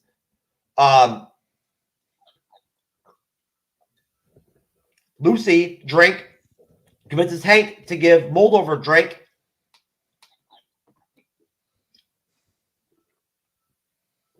the code activating her cold fusion reactor. Maximus frees Ella Purnell's father because he doesn't know what the fuck's going on, but attacks him after learning Hank's role in Shady Sands' destruction. Ella Purnell disowns Hank for his actions after he attacks Maximus.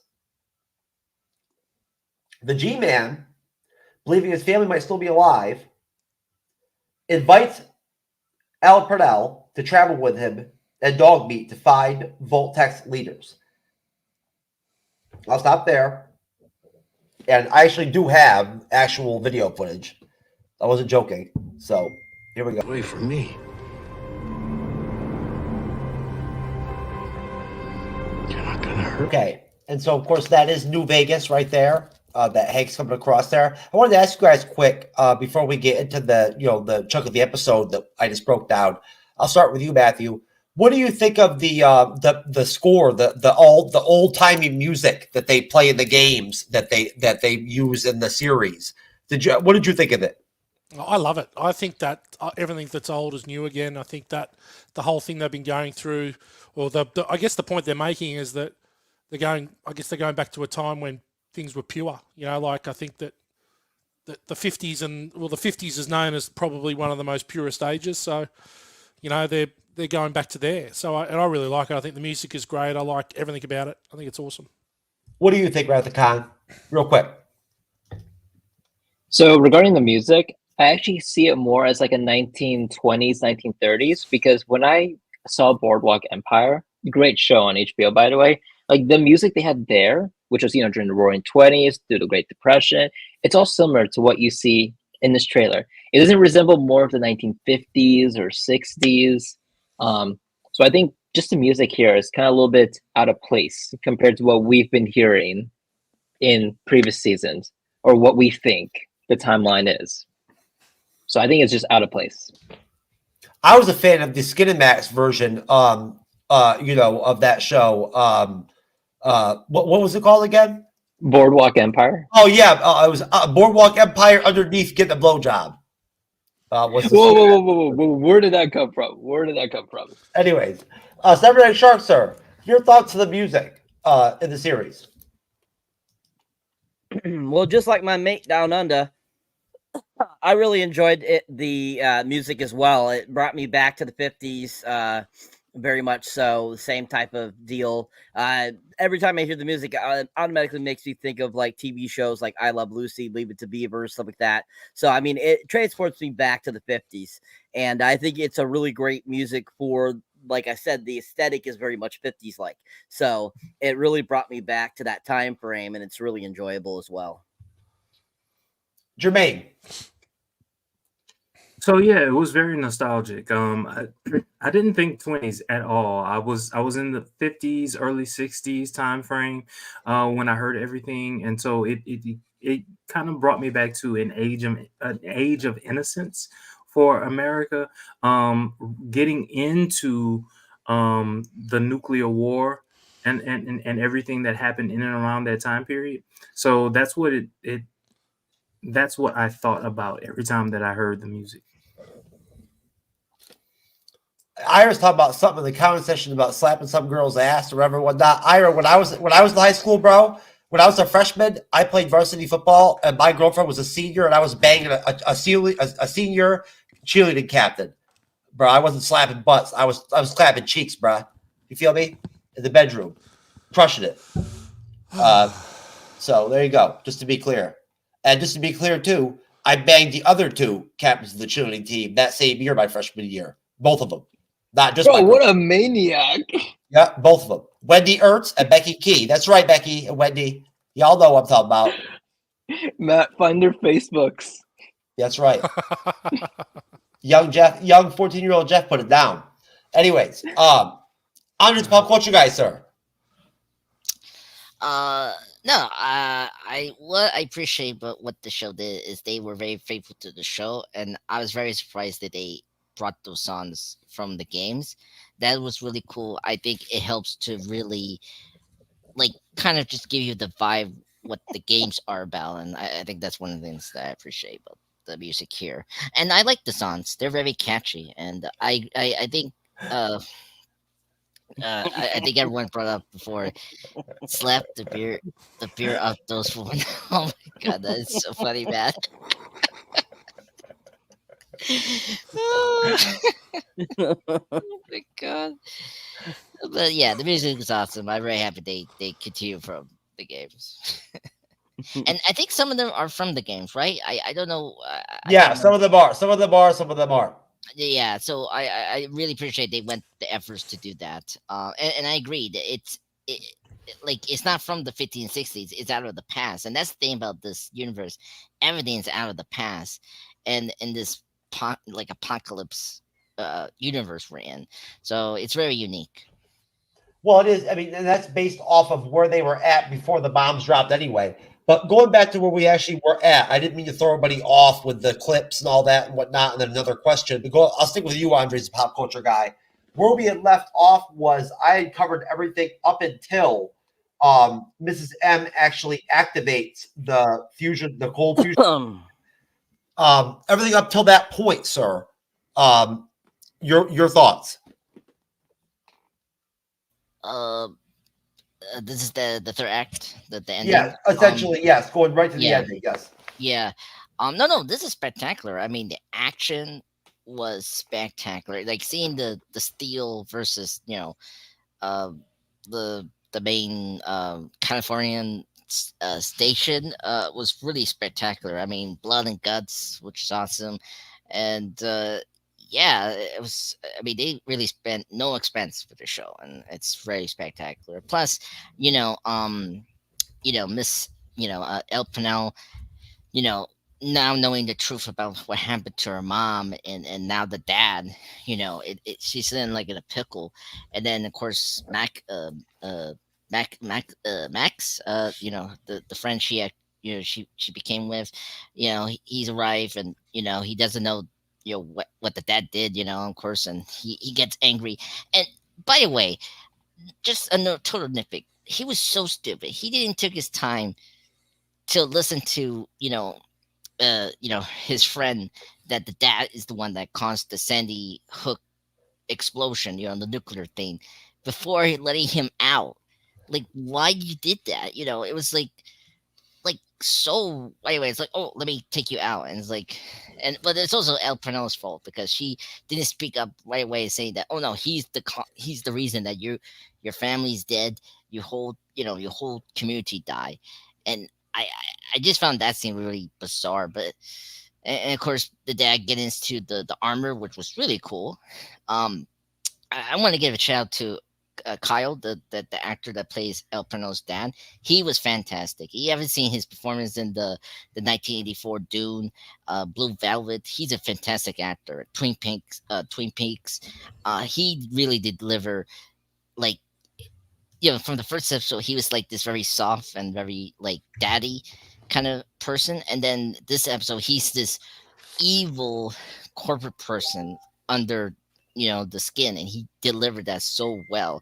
Like when he was screaming to his daughter, like, let me out, don't, it was so crazy. And yeah, I thought that's him becoming into that armor was like very symbolic of him just being another corporate person, just following these bizarre rules that they set up for in the future. Yeah, then of course Goggins came in, shoots him right at the face, and I've been asking this the whole question. I hope we get more of this in season 2. The family, and I like how you say, "Where's my fucking family?" And so I'm very curious. Oh, that's a drink. I knew it. Another drink. Fuck you. Why would you say that after that? After you already fucking what the fuck? That's now you just caused 3 drinks, you asshole. Hey, I couldn't help myself. I'm sorry. I was like, I should say. Andre's Pop Culture Guy, you are the gift that keeps on giving, sir. Yes, I'm happy now. Woo-hoo. Anyway, I disagree. Well, you know what? I'm sorry, guys. I'm sorry. Fuck you, son. Don't say it. I was about to, you son of a bitch. Fuck you, motherfucking bitch. Stop it now. That's serious. I don't want to slam a fucking beer right now. I don't feel like it. Well, I'm sorry. You talked to your host here. He's the one that triggered me. And so I have to do it. I'm sorry. I'm sorry, folks. Oh, yeah. Cyber triggered you. Okay, yeah. Oh, yeah. Dude, I agree with Cyber. We can see Ant and you get triggered. That's like That's like what I hate to say it, but like when my buddy William from Geek Gauntlet podcast came out one time or whatever, whatnot, and because of some beef with some of his people on our show with me, right? Like actually fucking questioned Cyber on like some shit just because Cyber laughed about something. William thought that like Cyber was laughing at him or some shit in some fucked up way or whatever. I'm like, bro. I told him straight up. I'm like, that's Cyber, man. Like, not one single fucking person's ever had one problem with him at a show ever, or anything. Like, he was nobody. Like, what are you talking about? No, Cyber. No worry, buddy. I still love you. I love you, Cyber. It's just, I just hate you in this moment. That's all. Anyway, yeah. Overall, fantastic third act. Don't worry, I'm not upset. Matthew, if you would have seen Andres when he first came on the show, he never would have dropped an F-bomb. It took a lot of building and growth, sir. I mean, I don't know. Yeah, we're all about people growing, and it's good to see Andres. You've grown to such a level to stoop to swearing with like the rest of us now. Yeah. Yeah. No, it's all about growth. I like to see Ira going to Thailand and banging prostitutes, and massage parlor, go to the massage parlor. Growth. You're not gonna mention growth of Matt or Jermaine? Look, we're hoping that the Wrath of Khan grows to a level of making his own tea. That's what we're hoping for. Dude, I can make my own tea, but I'm on the live stream, so I outsource it. Professional. Andres, love it. Do you want to wrap up your comments, sir? Yeah. A fantastic third act and all that. So it's very fantastic. So I'm very excited to hear you guys' thoughts on the finale. Okay, Cyberneticshark, sir. We still have a little bit of episode left. There's just a tiny little bit. But, sir, going up until the point where Mrs. M starts cold fusion. Okay. Let's see here. So, I mean, this end section of the episode, it's okay. I didn't find it anything that great. I just found it very exposition once again. I found Ella Purnell a little annoying at the end there when it came to her father, and I just didn't care for like how she would like listen to M over him. So that kind of annoyed me a little bit. Irritated me because I'm like, dude, your father, this is your father. You should be listening to your father first. And then maybe, there's an explanation behind it. Yes, I know there's truth to it, but still, it's like, give him the benefit of the doubt already. But anyways, I thought that this kind of section, the fight sequence and all that kind of stuff was okay. I didn't think it was anything powerful or a really fantastic, like, intro to the end. But overall, I thought that there was some really interesting, aspects, the cold fusion being opened, it's starting up the hydro fusion and stuff like that. That was interesting. M ended up turning it on and creating, energy for the place. I thought that was kind of interesting. But, for Maximus, Maximus was an okay character throughout the series. He was pretty fun. And I think he did a decent job, the actor. But I just didn't feel like the conclusion of the episode really was anything spectacular for him. And I wish he would have got a little better of a story there to finish out. But overall, that section of the episode I thought was, okay. Wasn't horrible. Wasn't the greatest. But overall, I thought it was decent. Yes, Matt, she did keep going. Yes. We kept going. I was like, well, you know what? It's in there, so it must have belonged there. You know what I'm saying? Like that's where it was supposed to go. So of course we roll with it. But she made me finish with the old fashioned style. Unfortunately, she couldn't hang. She couldn't hang the whole tilt. Well, I have a question. It just went in. Yeah, Jermaine, you gotta There's understand. lots of questions, Jermaine. There's lots of questions. Jermaine, I have not come from a blowjob since I was 19 years old, and I'm 41 now. So like, women give me head for so long. They're so wet. They're so wet from just the shit I talk and from giving me head for 25, 30 minutes straight or whatever. That like, at that point, it's like a fucking. It stopped down there. Well, hold up, wait a minute. It slid right in there. We were in the private chat, so people don't know what we're talking about right now. But it's exactly right. Yeah. It just, Jeff, how could you not tell? You have eyes, right? Or were you in the dark that you cannot see? She didn't say anything. He ended up in the dark.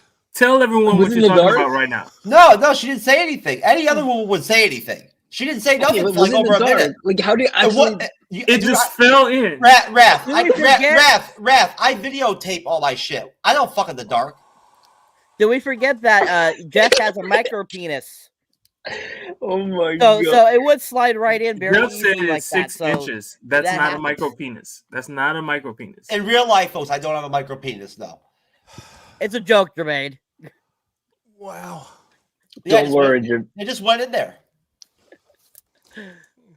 From the spooning position joke we have on the side, from the spooning position, and I think that's why I couldn't tell, because you can't see kind of down there from that position. You can't see. You can't. No, from the spooning position, I really couldn't see down there and tell. No. You don't want to just change their position and get a better angle. Like how when you have a drone, you see different angles of the building before you strike it. Well, I was busy holding the GoPro. I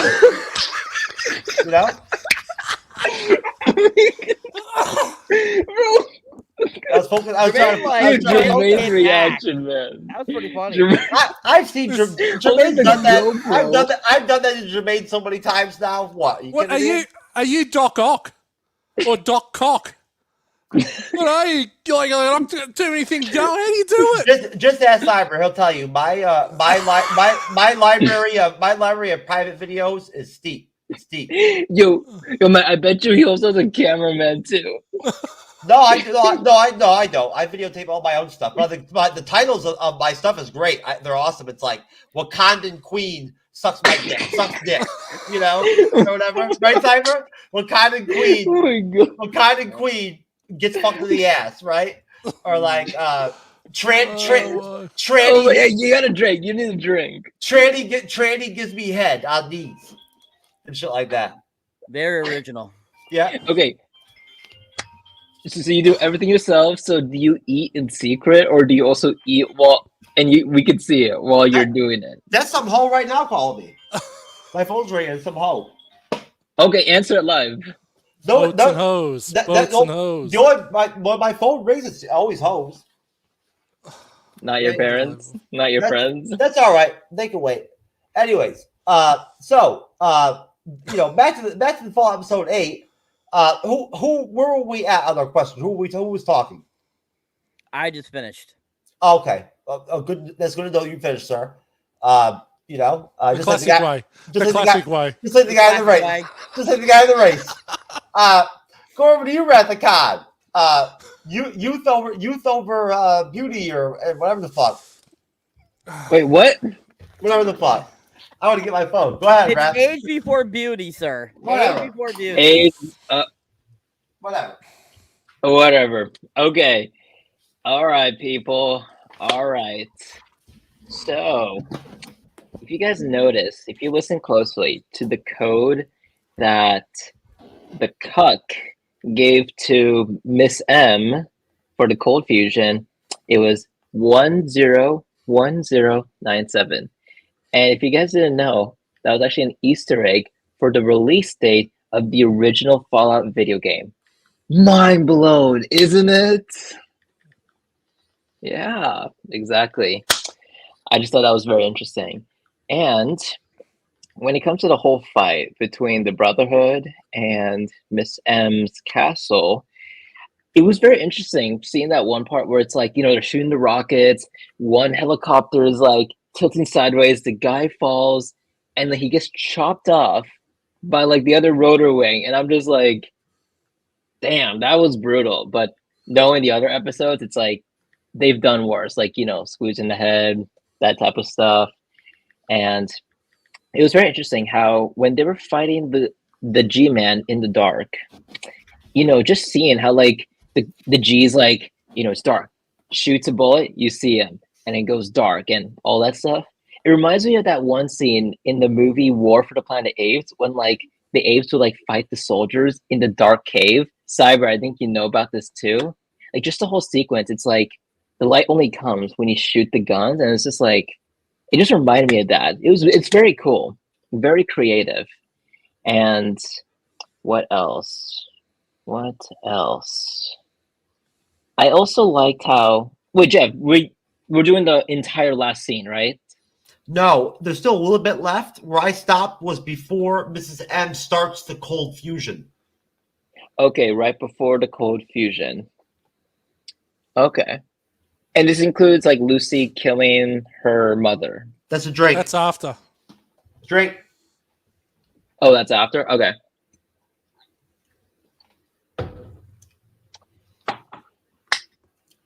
Yeah, that's all I have, other than I did not expect during the beginning of the film that we would see in the end that the Brotherhood is fighting Miss M and her team. Okay. Jermaine, sir. Do you know where we're still at in the episode? No, I was out. I know, sir. I know. Call nature. Basically up until the point where Mrs. M starts the cold fusion. So right before the end. The whole battle scene between the Brotherhood and, So I guess at this particular point, what I was thinking was, dang, dude, like you're there, you're fighting. You don't know if Lucy is. Oops. That's okay, sir. We're supposed to drink, so. You don't know if Lady L is there. Lady L doesn't know if you're there. And it's a battle royale, and you don't know if your guys are gonna kill your girl. You don't know anything, and yet you're still fighting. At what point are you going to switch sides, if at all? And that was my biggest concern. That was my biggest concern because at that particular point, it was very clear to me that he had like real feelings for Lady L, and it was quite possible that Lady L had feelings for him as well. Oh, she does. And so, remember she was gonna pop his pimple a couple episodes ago.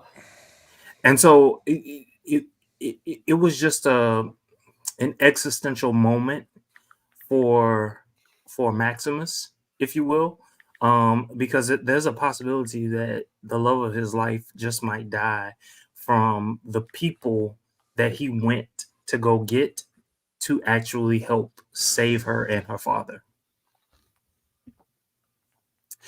There you go for philosophical. God. What do you think, Jermaine? What do you think? Cyber says that he wouldn't even hit that El Purnell. Oh, in a second, those big doe-eyed eyes. Yes, love it.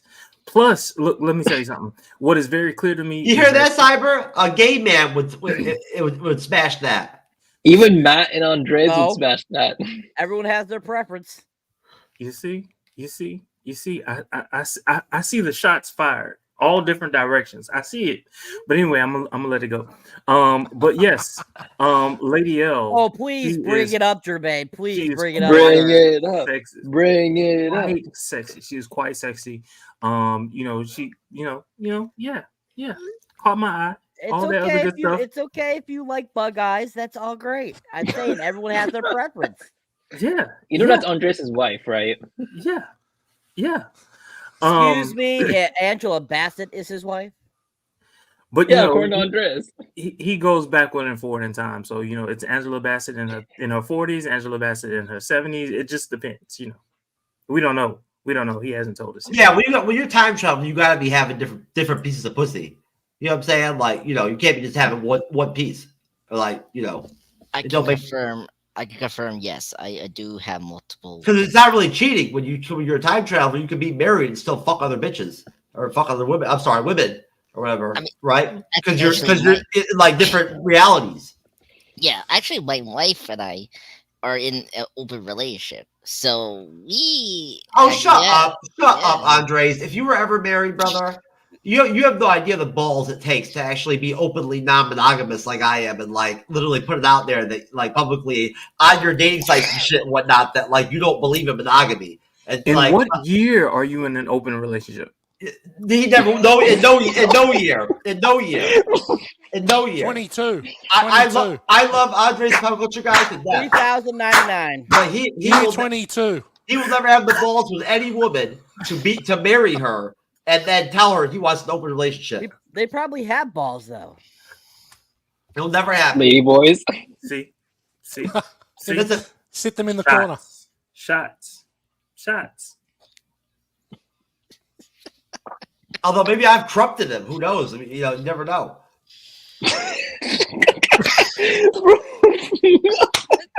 Andre, you got to say something, man. Like they're coming for you. Well, okay.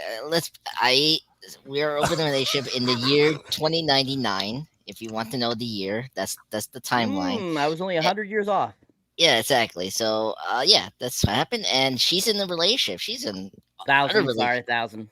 Yeah. So she's in this relationship with 30K Brown, freaking Desert Washington. That's what she told me when she time travels in the different timelines.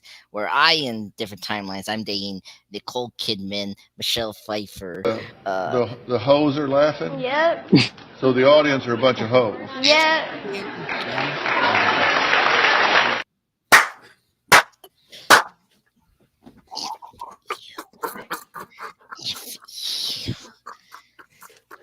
You're lucky. I'm not saying the F word. F you. Anyway, I'm done. What? I didn't do that. I mean, just a video, harmless. I was thinking that, if that P. Diddy Juice guy and that girl got together, she might straighten out. True. Yeah, two negatives make a positive. Yeah. Most definitely.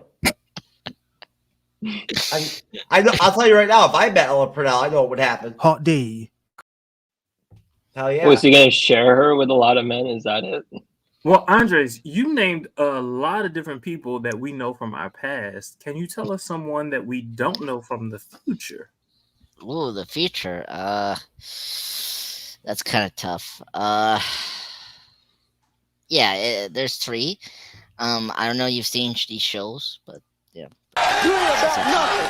You ain't about nothing. I don't even want to hear about that. Even if like 4K.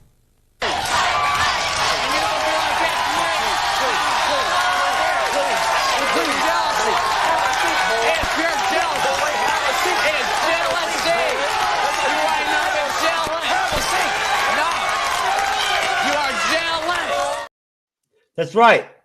That's right. I have a lot of questions just about that clip, but Andre, that's from Jeff's personal collection. That's a young Jeff. Yes, Jeff, yes.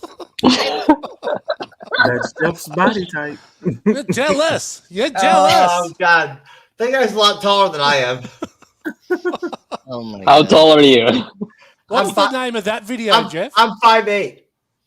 Oh, I don't have these videos. There's no titling in StreamYard for the videos. Oh, I thought that was one of your personal ones, though, that you talked about before. No, the personal ones I can't put out on StreamYard, sir. Okay. Shots. You got to be able to catch these shots.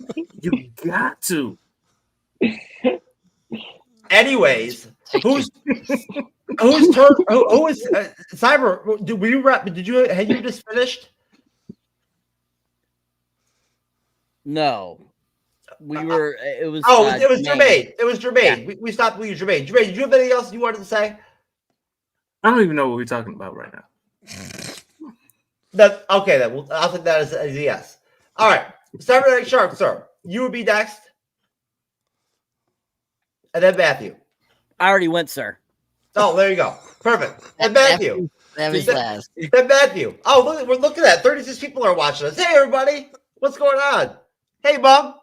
Come hang out with us with bearded ladies and have sex with them and shit and all that. Like, you know, like Matthew said. Come on, Mom. Jeff, this is not a sex party, okay? That's what I did. Bearded ladies. Like, I'm copying Matthew from that episode. It was fucking hilarious. Well, if Khan's mum's watching, he probably needs another tea. Matthew, I rewatched that shit. You should see yourself. You were laughing your ass off during that whole thing with Mom or whatnot. You were fucking dying, Matthew. Yeah, that was good value. Good value. Your turn, sir. Go ahead. Are we going to talk about episode 8 of Fallout now? Yes, sir. Please. Okay. All right. I thought that I was expecting a bit more of the battle. To be honest, I thought it was a little bit of a letdown.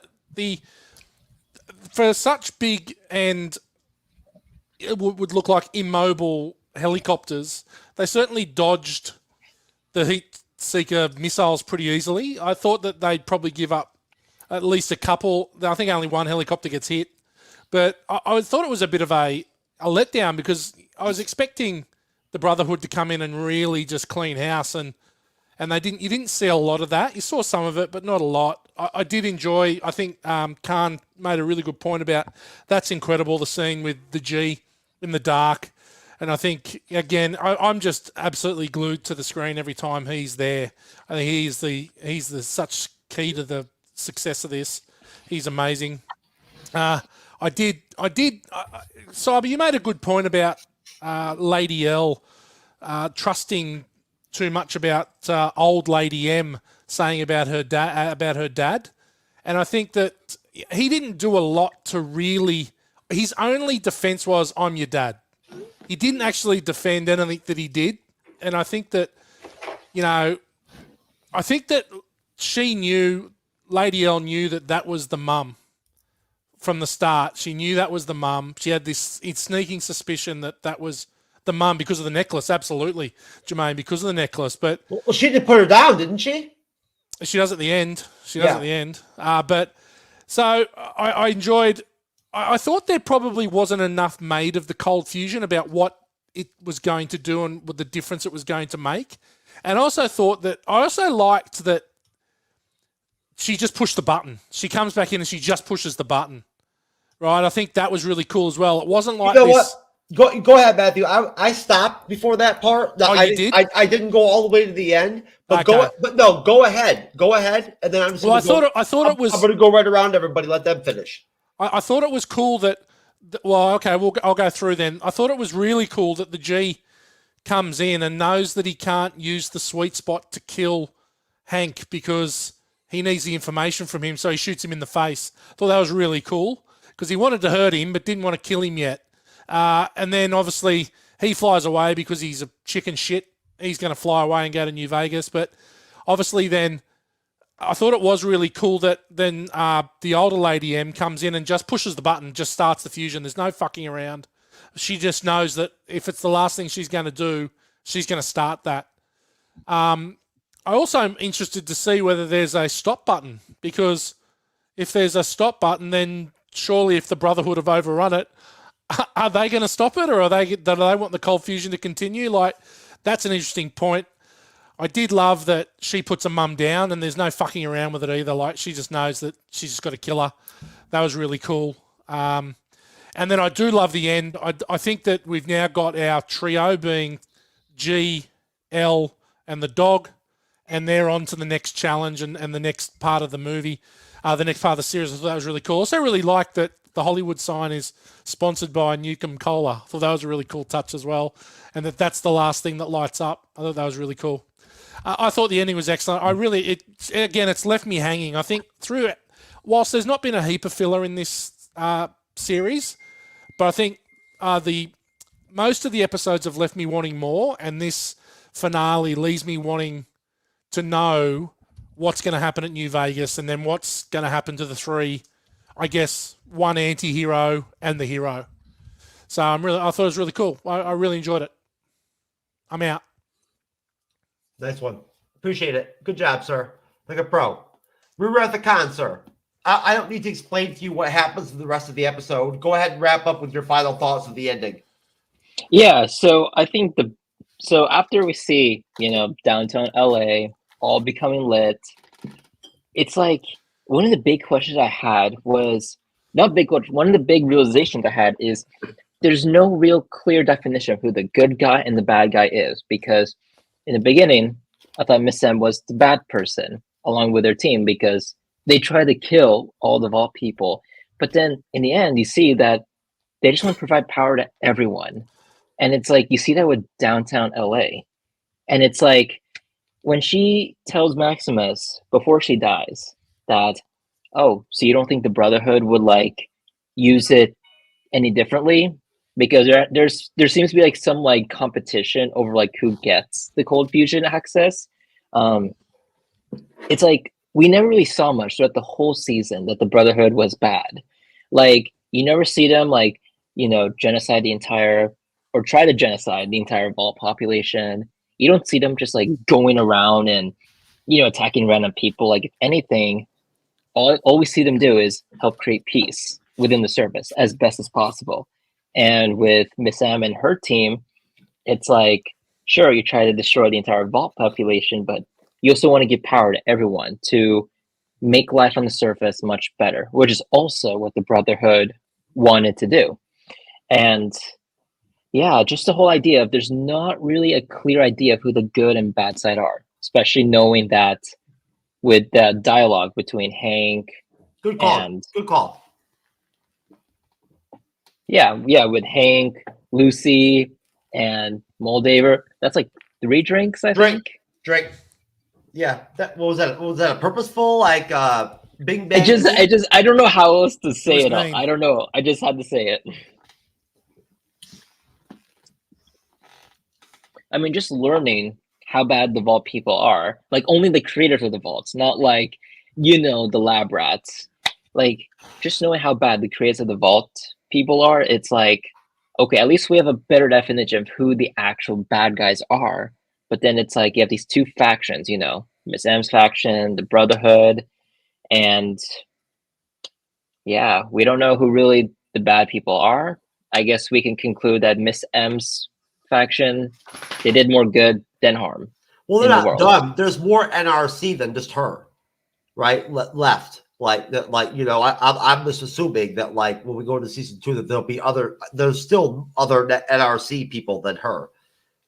New California Republic, yeah, because they're big. That's that can't be that can't just be all of them or whatever. Like I'm sure they'll still be there in season 2. I would imagine. And I assume they have like similar motives, right? In the games, they're big. Mm. They're big players. They're bigger players in the games than they are in the show. Yeah. And yeah, that's just the whole philosophical thought that I had in the end, where it's like there's no real clear definition of who the good and bad guys are. Would you let Ella Purnell give you a erotic Asian massage? Hell yeah. There you go, sir. Good answer. All right. Jermaine, sir. Your thoughts on the ending, sir. So just to kind of piggyback off of what Khan said, basically, everyone wants to do good just in different ways. And that's what struck me about all of the different factions in the show thus far. The line from Maximus in the trailer. Yeah, yeah. So and I would have included the Vault as well as one of the factions. So like all of those 3 different groups, they're trying to do something to save humanity, if you will, but in different ways. And they're just fighting each other. And also when it comes to the 3 of them, that comes from the song that we heard at the end. I didn't think of the dog as one of the 3. I thought of Maximus as one of the 3. And if you think about it, they're all representing something different. Granted, we learned that what name should I give him? Mr. C used to be part of the Brotherhood. That was something new to me. That was something, I mean, for those of you all who played the game, you might have already known that, but I didn't know that at one point he was part of the Brotherhood. That was new information, and I thought it was noteworthy. So he definitely knew something about them, and I wondered whether he was not a squire, but whatever it is that you become when you wear the suit. I wondered a knight. I wondered whether he had served his time as a knight at some point. And I hope to see more of that in season 2. Since he opened it up in the season finale, I want to see more about that. As it relates to his wife, or I should say his family, I would be pissed if I were him. I would be pissed at his wife. Yes, I understand the desire to want to see his daughter, but to see his wife, no, because she was one of the people who helped to cause all of this. So I might want to see you just so I can kill you. But if she looks as good as she did back in like the flashbacks, I'd hit it first though. Of course, Jeff, you will. Of course. Dude, Jeff will hit anything. Wait, but Jermaine, you do realize that earlier in the episode, they even show like a whole map of the US, and like there's like so many dots of like the different vaults. Right. It's like, how in the world could they miss that? Like, how did the wife just literally like run away from him when the explosion happened? I imagine that she's somewhere near California. I don't think that she's that far away, especially if one of the nukes hit Los Angeles. She's not that far away. If I was in the Fallout show universe, or whatnot, my role would be I would come into the vaults and like and fertilize the female vault members and the crops. Yes. Yeah. The crops. You bullshit. In the breeding vaults, I would come in and just as a stun and just impregnate. Yes, just dropping seeds everywhere. Yeah. But so you're just gonna like be that one dude. You just go naked and then you expect them to come. No, the gladiator. No, not like that, dude. I don't wipe myself off on the drapes when I'm done.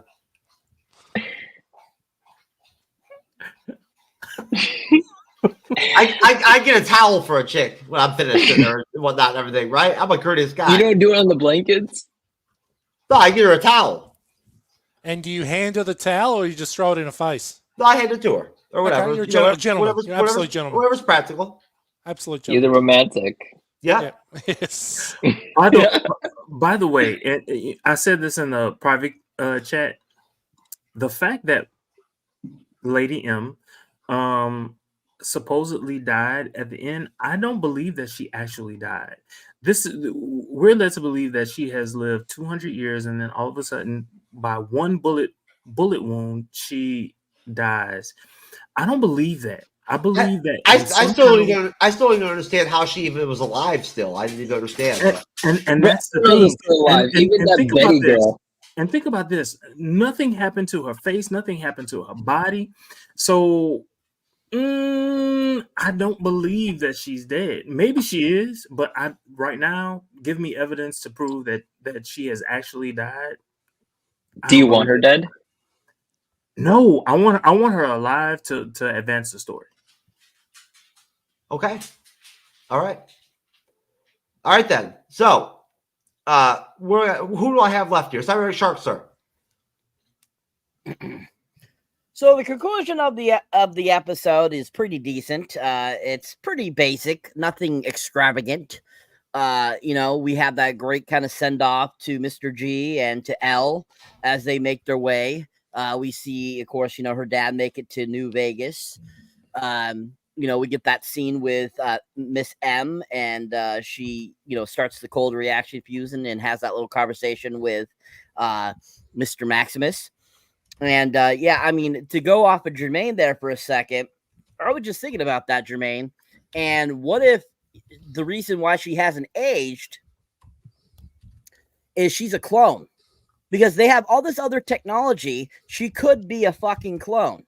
She technically, with all the different technology they have, they're able to put brains in robots. They're able to cryogenically freeze people. They're able to create these med packs that cause people to heal. Why couldn't they create clones? So I think that she is a clone of the original M from that time period. Now, I don't know how old that clone lived. I don't know how long ago the original M died, but I think that's possibly where they could go, is she could have been a clone. Because she definitely wasn't a G, because she didn't change like all the other G's changed. So, even with, if you look at Walton Goggins, his version of the G, he definitely was not he definitely started to deteriorate at some point. And he's been around for 200 plus years. So I definitely think there could be some cloning involved there, or even robots, maybe even. But overall, I think that the conclusion of the episode was an okay conclusion to the first season. Definitely left a lot of questions, like Matt said. And I think it was a decent ending. It wasn't the greatest. It wasn't the worst. But I thought it was overall decent. Okay. I believe Andres, you're last, right? Yeah. This was a good few moments of the final episode for us setting up season 2. I think this final part gets you pumping to see season 2 in a really good way. First off, the shot of the Vegas was really great, because I think obviously the fourth game, or the Las Vegas Fallout, is the most iconic and popular one, I think, among the community of that game verse. And so it's really great to see that, and probably be the next setting for season 2, which that's going to be awesome. And I'm curious if Hank is going to go over there because he knows someone, and on that, so that's really neat. I was kind of surprised that the lady, I call her Rose, the one that is a friend of El Panan's mother, the fact that she was able to make it to start the fusion was very interesting. I had some theories how she survived. That was the big question for this first season. I agree with Saber, it could be a clone. The other option in the game verse, it could be she's a synth. If anyone knows, in the game verse, their universe, there's robots, and she kind of could be like a synth robot. maybe, but we'll see. I don't know if they're gonna address that or not. But it's kind of weird how long she survived this far, compared to our other characters. But also, let's not forget, maybe she's not dead and she is a ghoul. Because remember, they can heal up, so she could be a ghoul and just maybe being infected, like just pretending and something like that. But we'll see. But yeah, overall, great final part. I'm very excited for season 2. I love every character, except for Max, but why not? But yeah, so I'm very curious where we're gonna go for season 2. Me too. Maybe they'll have season 2 in Thailand. We'll have to see. Anyways, yeah, of course, it's called Lady Boy Fallout. Sounds good. Yeah, that's game. All right, so let's do ratings. All right, 1 out of 10. Cyberneticshark, sir, what's your rating? Are we doing just the episode or the full series, sir? Do the episode, and then we'll go around and do the episode ratings. Then we'll do the series ratings. Okay. I give this episode a 7. I think it was solid, interesting, but not the greatest. Okay. Matthew? It gets an 8 for me. I feel a bit the same as Cyber, that there's a little bit left that could have been better. The battle could have been better, but overall, good ending. Leaves me hanging. Jermaine? So I give this particular episode a 9. It answered a lot of questions. It gave me more questions, which is always good. It leaves me wanting more. In terms of the season, I would say a 7. Okay. I was going to go around and do another round of the season. That's fine. Oh, my bad. No, you're totally fine. You're totally fine. Wrath? 9, because it ties a lot of plot points together, finishes off, and also creates new plot points to be looking forward to for next season. Okay. I'm just pop culture guy. Yeah, I'll give it a 10. I really enjoyed the series finale. Yeah, it gave me all the answers, and it gave me excitement for the season 2, and they delivered that, which is good. Okay. All right, so let's do seasons now. The season rating. Matthew, what's your rating on the full season? 9 out of 10. And I could. Yeah, 9 out of 10. I think it's great. I was very surprised, not knowing anything about the game, never played it before. I thought the world building was amazing. I think it has just asked so many questions, and I think that season 2 should be able to up it and go to the next level. But I think it's a really good base. I really, really enjoyed this. It was great. I think all the main characters made me feel something about them, which is important, and especially, as I said, whenever the G is on the screen, I'm glued. So please make season 2 more about his journey. If the rest of them die, I don't particularly give an F, but as long as we see what happens about the G, I'm all in. That's how I feel with the V. Wrath, your season rating. 9 out of 10, very close to 10 out of 10. Just so great. Hooks anyone who's not really familiar with the Fallout series into the universe. Yeah, if you played the games, it's even like that makes a difference too. Cyber, overall season rating. I give it a 9 as well. I think that it has a lot of potential. It was interesting, but there was definitely a couple episodes that just weren't a little too fillerish for me, so I'd have to give it a 9. Yeah, episode 7 was rough. I'm just a pop culture guy. Season rating. 9.5 out of 10. I'm in majority with the people. I think it was such a fantastic show. This is my first of the game adaptation. And I think this is top tier. I feel like they need to fix some of like the filler episodes. I kind of wish they need to tighten up that storylines a bit better and the pacing. But overall, I was so happy. I was just engrossed with the characters that we have here, and the pacing was, at least decent, and the universe was very unique, never seen before. I love those retro aesthetic, like Loki. And Disney Plus, I really enjoyed that kind of aesthetic, and I really like that. So I'm very excited for season 2. Let's go. Okay, well, you have to wait a little bit, sir. All right, Jermaine, you dropped a 7 of the season. Yes, I did. All right, I'm going to give episode 8 a 8. I'll give the season a 8. I think it's fair. I like the show. I'm not as enthralled with it as some of you others. On the panel. That's okay, right? I really dug Shogun. That was like my shit. But hey, House of the Dragon's coming up. The Acolyte's coming up. We got some good shit coming up. So you never know what next show might be, 10 out of 10, right?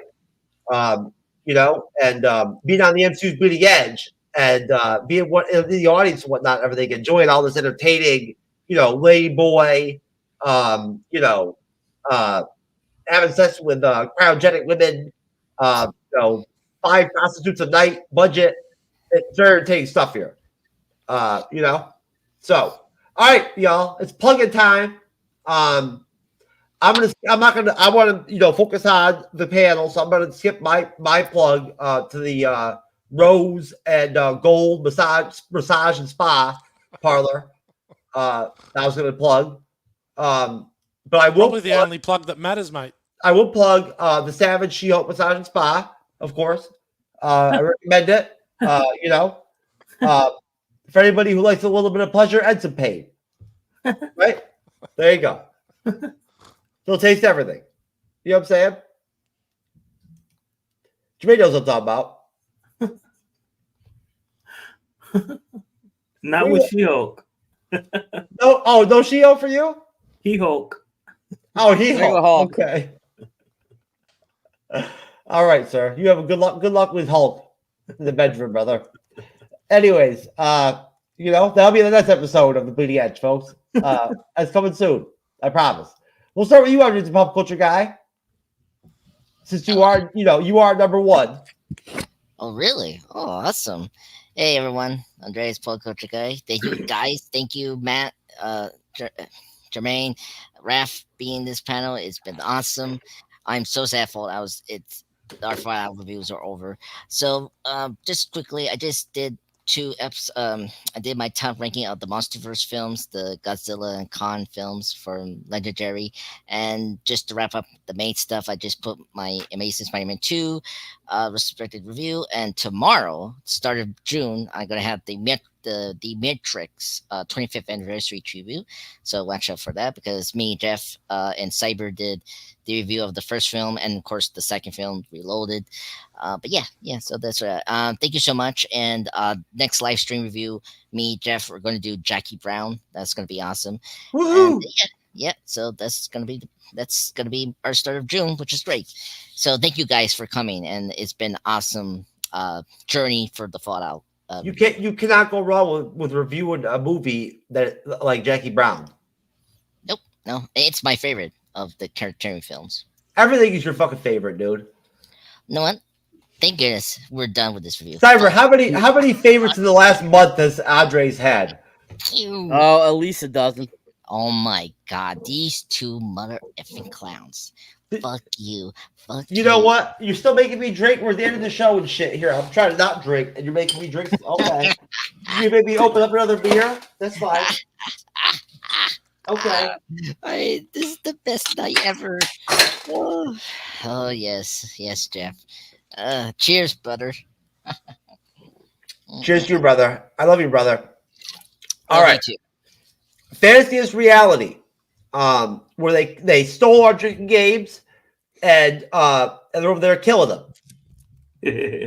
Yes, fantasy is reality. So far, We are. Oh, look. We are covering Interview with the Vampire. We are into the second episode. We are. Oh, wow. And it's doing pretty good. It's doing pretty good. Not as great as season 1, but we haven't gone live yet. And I'm trying to get my people to go live. But yeah, right now we're covering Interview with the Vampire. Jermaine, it's interesting, however, since you started going back on the bleeding edge, your numbers seem a little higher. Yeah, every time we cover Interview with a Vampire, we get okay. Yeah. Interview with a Vampire is like that's our bread and butter. Oh, I see. Okay. Jimmy, I thought you had a sex podcast this entire time. No, that's a star. He's a host on a Star Trek podcast, YouTube channel, not a podcast, YouTube channel. Right? It's not even a podcast, is it, Jermaine? No, it's not a podcast. It's a YouTube channel. Yeah, it's a YouTube channel. Right? And the one where you went in and talked about 5 orgasms. And that's Trekker's Delight. Oh, I don't know where you're getting this 5 orgasms. Why are you so concerned? There's so much other shit that happened in that show besides that. I know, alien stuff. No, that was the most memorable part out of the entire episode. No, I thought the most memorable part was when I said that my question to everybody had to bring a question to the show to Jermaine. Remember, my question, Jermaine, was out of these 2 characters on the show that I can't tell if they're men or women or what the fuck is going on, right? Who do you think would be better at bed?